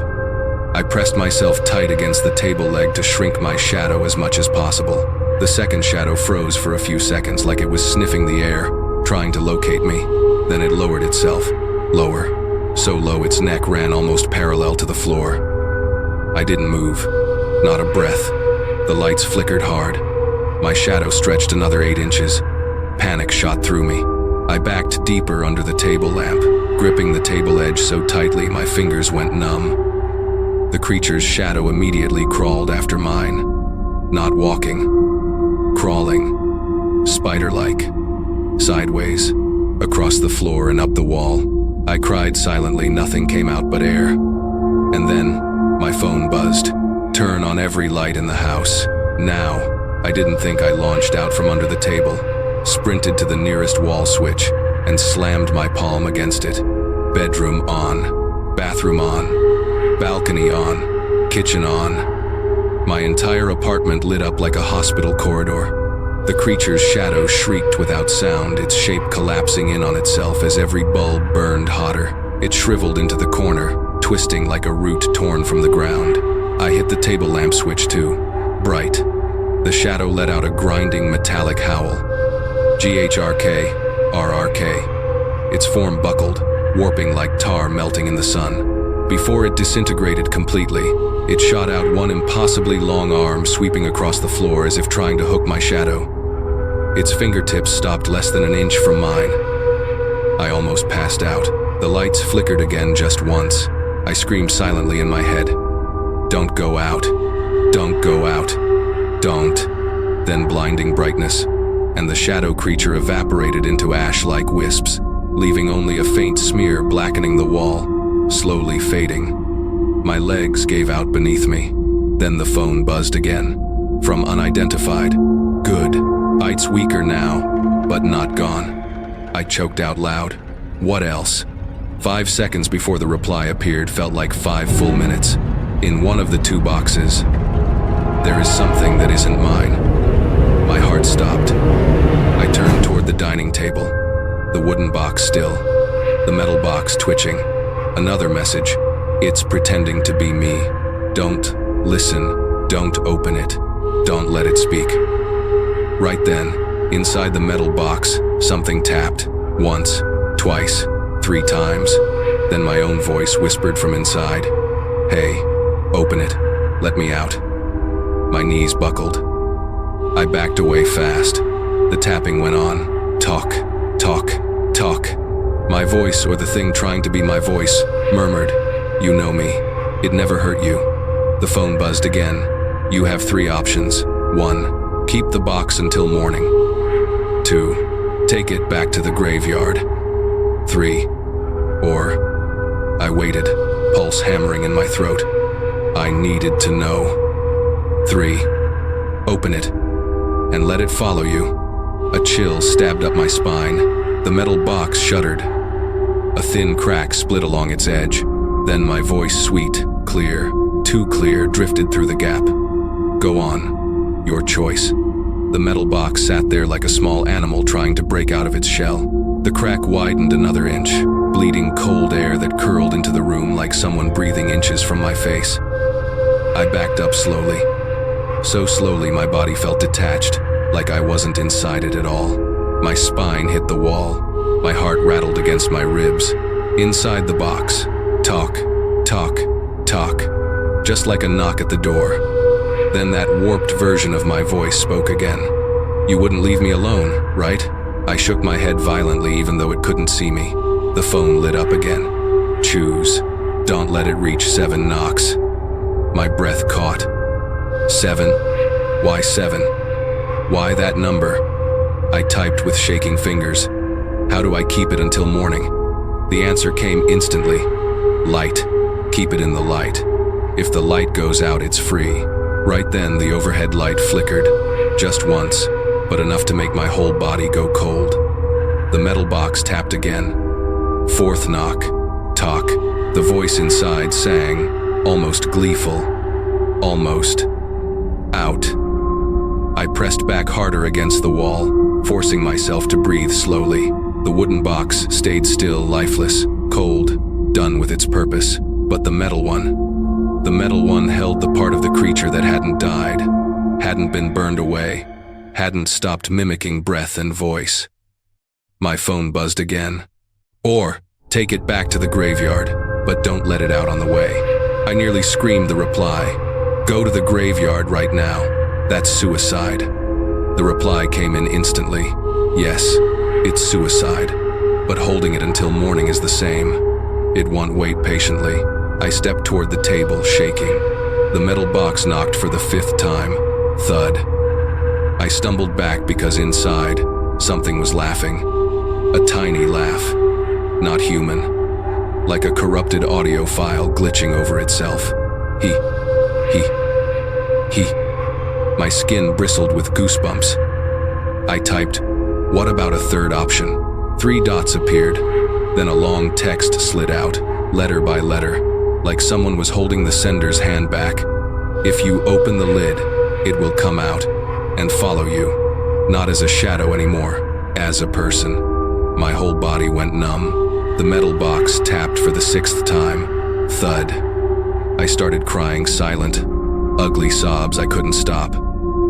My phone buzzed again, barely. One more time. Don't let it reach 7. Choose. I looked at the box, then at the ceiling lights flickering weakly. I had 3 choices. 1.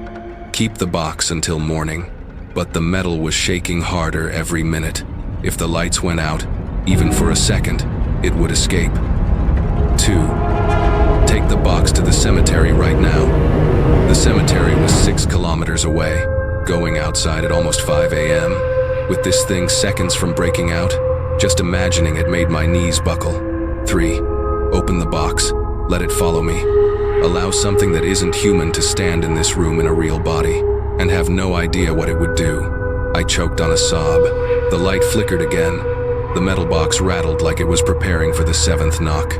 I lunged for the light switches, turning on every backup I had. The night lamp, the reading lamp, the desk lamp, the kitchen light, the bathroom light. The apartment lit up like midday. The box stopped shaking instantly. Silence. Then my phone buzzed one more time. Good. It fears light. Keep the lights on. I walked back to the table.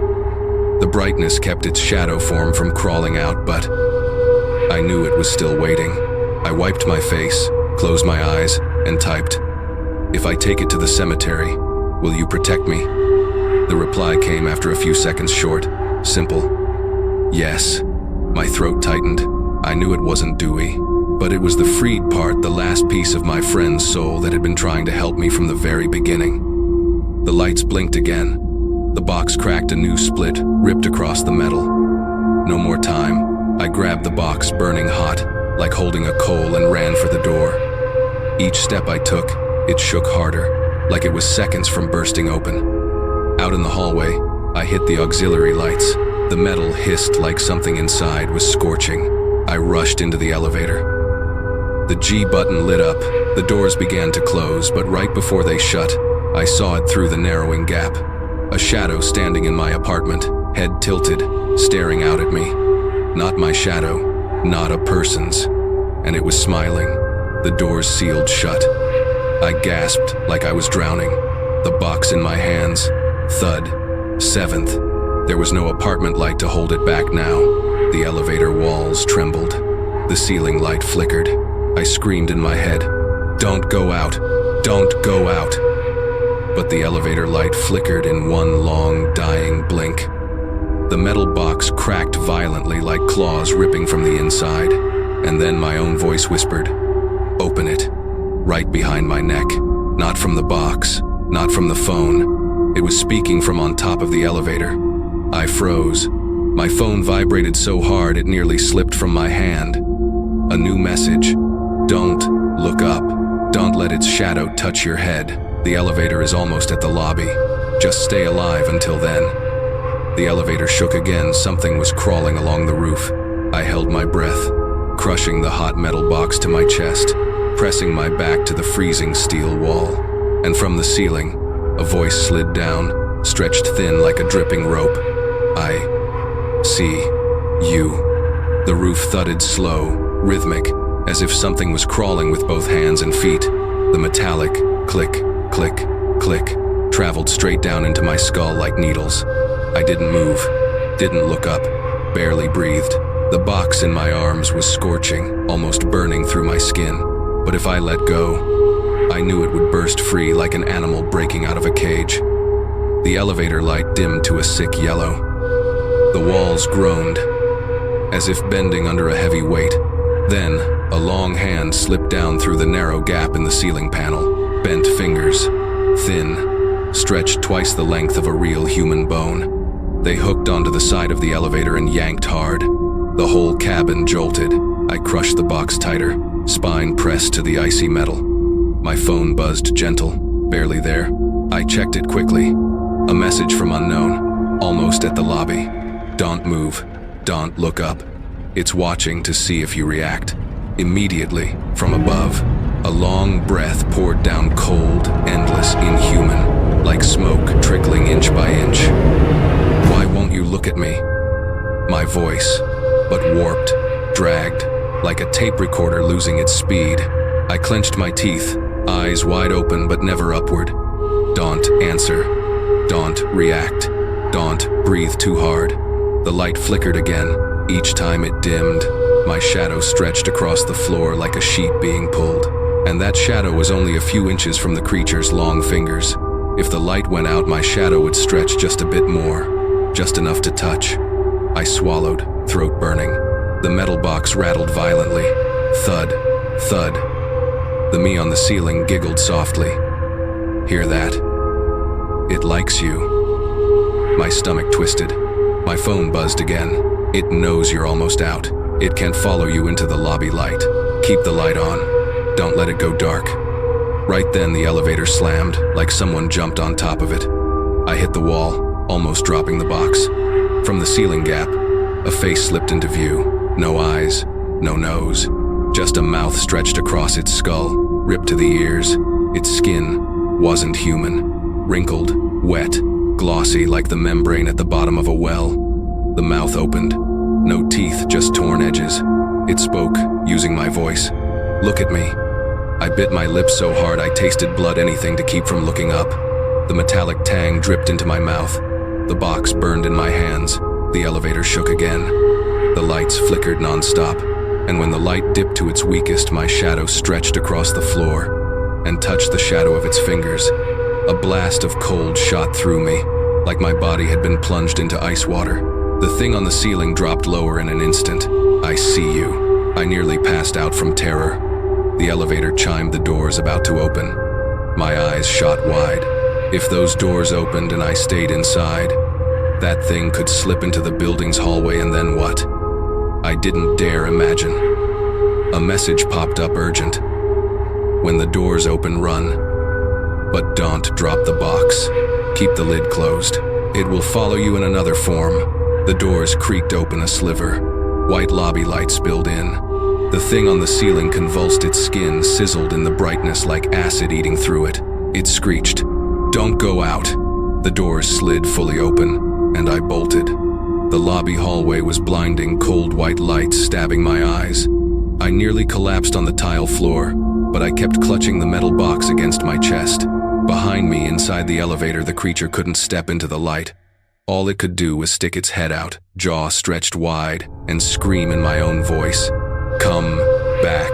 I sprinted toward the building's front doors. The night guard saw me, pale, shaking, holding the box like it was my last lifeline, and jumped up in shock. Sir, what happened?" I didn't stop, didn't breathe, didn't think. I shoved the glass door open and nearly crumpled the moment I saw the truth. Outside, it was still pitch black. Only 5 a.m., not a single ray of sunlight. No sun to save me. My breathing tore out of me in ragged gasps. My phone buzzed. "ITS okay. Streetlights are strong enough. Watch your foot shadow. Don't let it touch anything else." I looked down. Under the yellow glow of the street lamp, my shadow stretched toward the curb. But right beside it, a second shadow. Longer, crooked, neck twisted unnaturally to one side. It was crawling along mine. My throat locked. Another message. "Go straight to the main road. Don't turn. Don't look back. It moves in shadow. Don't let your shadow touch other objects." I pushed myself forward. Every step made my shadow sway with the light, and the second shadow swayed with me. I didn't look at the empty street, didn't listen to the wind breathing down my neck. Inside the metal box, laughter rattled out. He, he, he, he. I felt my soul trying to crawl out of my body. Another message buzzed. "Cemetery is 4 kilometers left. Keep going. I'm behind you." But not that thing crawling along. My knees almost buckled at that. I typed with trembling fingers. "Then what is that thing crawling along?" This time, the reply came slowly, painfully slowly. "It's part, not fully sealed. It's using your shadow to travel." My heart skipped a beat. I turned for the first time to look fully at the second shadow, and I saw it. It had 2 arms, but 4 elbows. Its neck stretched half a meter long. Its legs bent like an animal's, something not human. It didn't walk. It crawled, clinging to my shadow like a black leech stuck to skin. Panic tore through me. My phone vibrated one last message before I reached the slope toward the main road. "Keep it following you. Don't let it detach. At the cemetery, you'll understand." I ran into the night. Behind me, the second shadow crawled beside my feet, never breaking away. And inside the metal box, my own voice whispered, "Almost there." I ran along the main road in the dark, breath breaking apart in my chest, heart punching like it was trying to escape. The weak yellow streetlights spilled in patches across the asphalt, and every time I stepped into a new pool of light, my shadow shifted shape, and the second shadow never left my side. It crawled right beside mine, sometimes longer, sometimes shorter, sometimes bent like fractured bones, testing angles, shifting positions, like it was trying to peel itself away from me. I couldn't let it. The metal box pressed to my chest, thumped in its own rhythm, like it had a heartbeat. Every so often, the thing inside laughed. He. Not loud, but close, right against my ribs.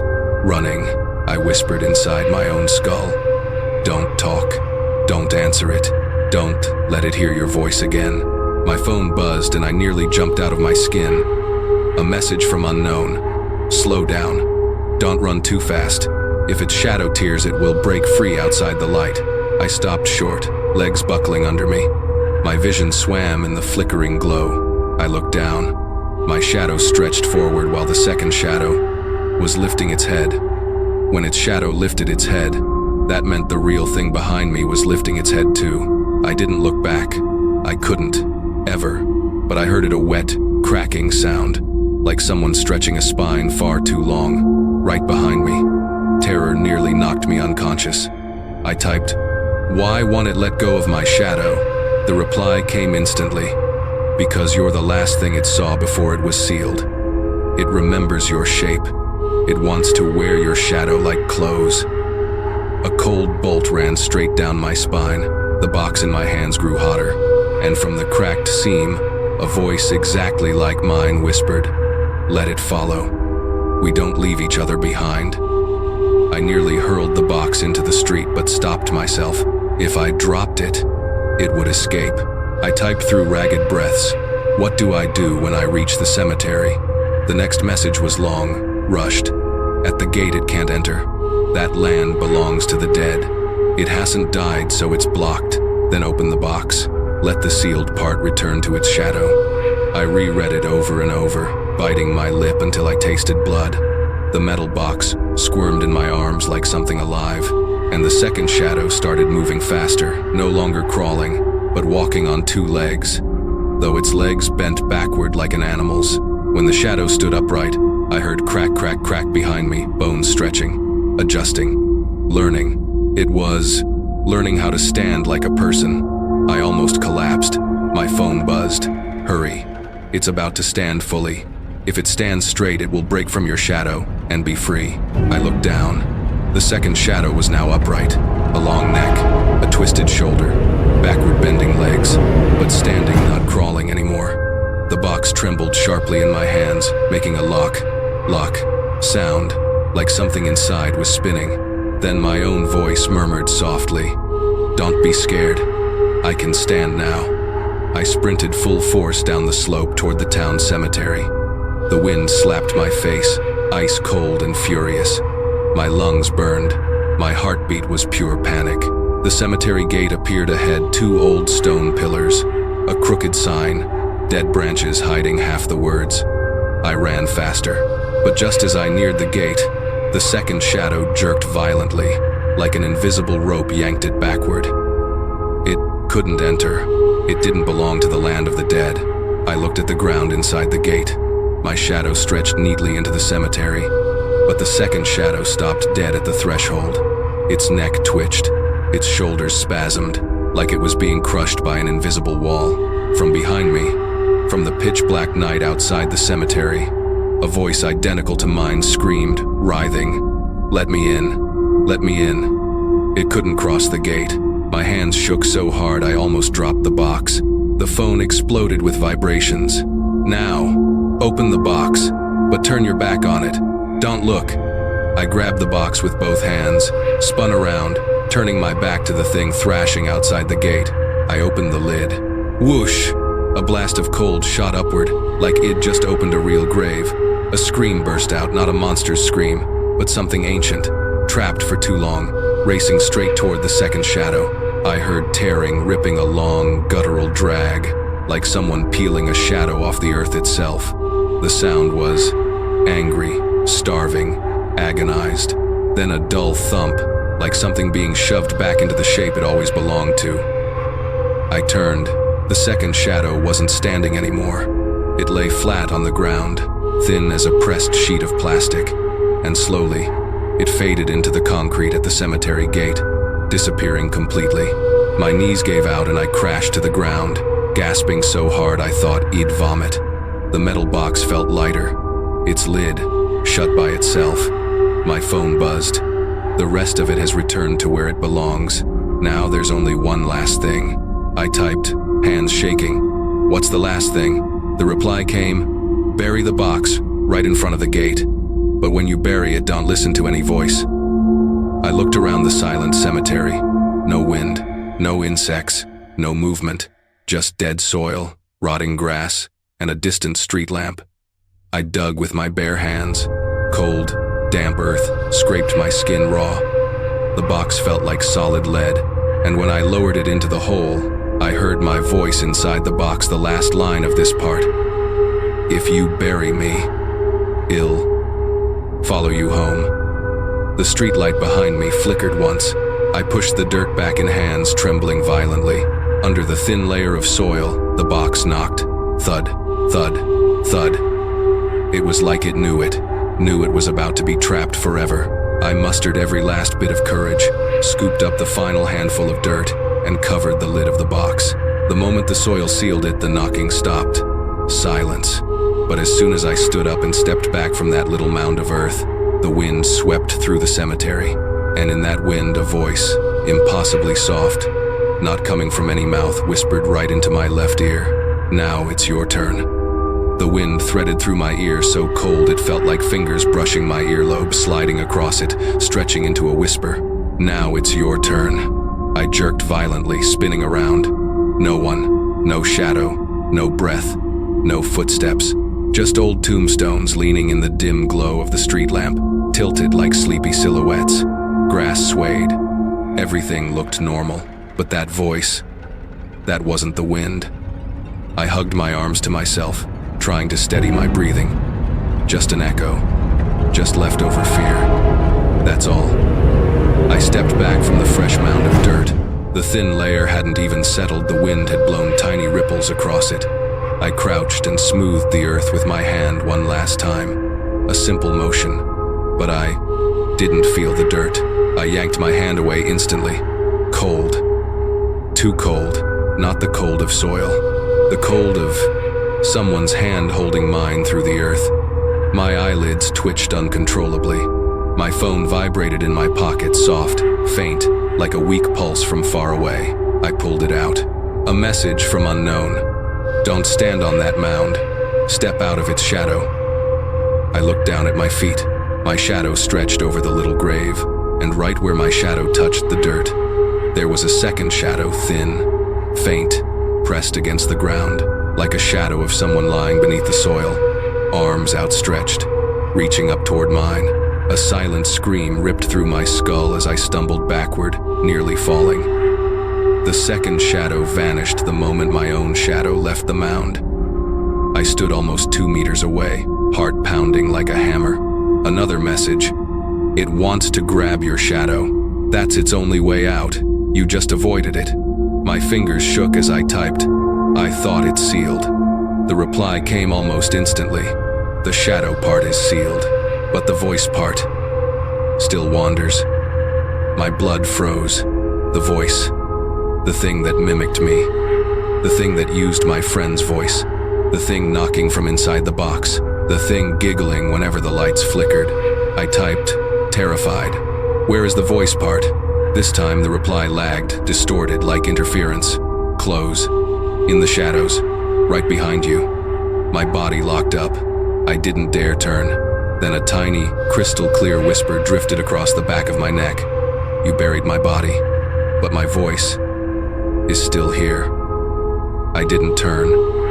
Barely breathed. I couldn't let my shadow stretch behind me. A message appeared. Leave the cemetery. No, don't run. Walk slow. Don't let its voice slide into your shadow. I inhaled sharply and walked toward the gate, slow, careful. The voice behind me grew clearer. You're leaving me again. Don't go. The back of my scalp tingled like ice crawling under the skin. With every step, my shadow lengthened under the street lamp, and the voice clung right at the edge of it. I couldn't run. If I ran, my shadow would jump and it might slip inside. I clutched my phone and kept walking, inch by inch. As I neared the gate, the voice shifted, becoming Dewey's. If you leave, you'll be alone. Please, come back. My teeth clenched, my knees shook. A message buzzed through right when I thought I would collapse. Don't listen. I'm here. I typed quickly. You didn't leave. Reply. I've been beside you since you opened the box. I only have a voice, no shape. My eyes stung with tears. Then the voice behind me is. The response crawled in slowly, each letter deliberate, like it was afraid the other voice might hear. Not me. It's using my voice to drag you back. I quickened my pace, and the voice behind me snapped, harsh and angry. Don't you take another step. A cold knot twisted deep in my stomach. That voice wasn't wasn't me. It sounded like someone had torn a human voice apart and stitched it back together with loose threads that kept slipping. I stepped out of the cemetery gate, and instantly the voice vanished. No whisper, no pleading, no chill down my spine, just the soft breeze of the empty street. I collapsed onto the curb, clutching my head, gasping for breath. I sat there for nearly 3 minutes, waiting, listening for footsteps, for something clawing through dirt, for a shadow walking without a body. Nothing. Silence. My phone buzzed. Good. The voice part didn't follow you out. Now only the shadow remains. I went cold. There's still a shadow. A message came through. It split off a piece of its shadow before you buried it. That part is weak. Very weak. If you don't bring it with you, then I cut in. Then what? A long stretch of silence. No new messages. My nerves frayed. I stood up, scanning around nothing. No movement, no strange silhouettes. Finally, a message arrived. Then it will find you on its own. I looked down at the pavement. My shadow stretched long across the asphalt. And Nothing. No second shadow crawling beside it. I exhaled, but before relief could settle, another message appeared. Don't let your guard down. The remaining shadow loves light imbalance. My fingers trembled as I typed. What does light imbalance mean? Message. Too bright it can't enter. Too dark it can't enter. Half light, half shadow, that's where it stands. I looked forward down the road. Ahead of me, pockets of dim streetlight where shadows still pooled. Patches of alternating dark and light like jagged teeth. I stepped back, and right then a long, thin shadow stood at the edge of the second half-lit patch ahead. Standing, not moving, not advancing, not retreating, just standing in that half-light, half-dark. My stomach dropped. It was waiting. My phone buzzed. That's the last piece. It has no body left, only shadow. If you walk through where it stands, the next lines appeared, staggered. It will touch your shadow and live off you. I typed, panicked. What do I do? Reply. You have to bring it back to where it began. Your apartment. My eyes burned. I'm not going back there. The response was cold, urgent. If you want it gone forever, you must lead its shadow back to the exact place. Your window. My heart sank like a stone. The window. Where it first appeared. Where it breathed on my neck. Where it tapped on the glass. Where it stood behind the curtain watching me. And I had to bring it back there. I stared at the shadow waiting in the faint light ahead. It tilted its head as if sensing that I finally understood. I typed, trembling. If I take it back there, what do I do after? Message. Let it enter the room, then close the window. After that, just stand in the light. I asked the last question of this section, hand ice cold. And where does it go? This time, it took nearly 15 seconds before the reply arrived, and the words made my knees buckle. If this works, it will return to its own voice. I whispered back, meaning, it'll have its own voice. The final message came. Yes, it will have a voice. And when it has a voice, it will say your name. I froze there in the night wind, and ahead of me, that tall, lean shadow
turned the key.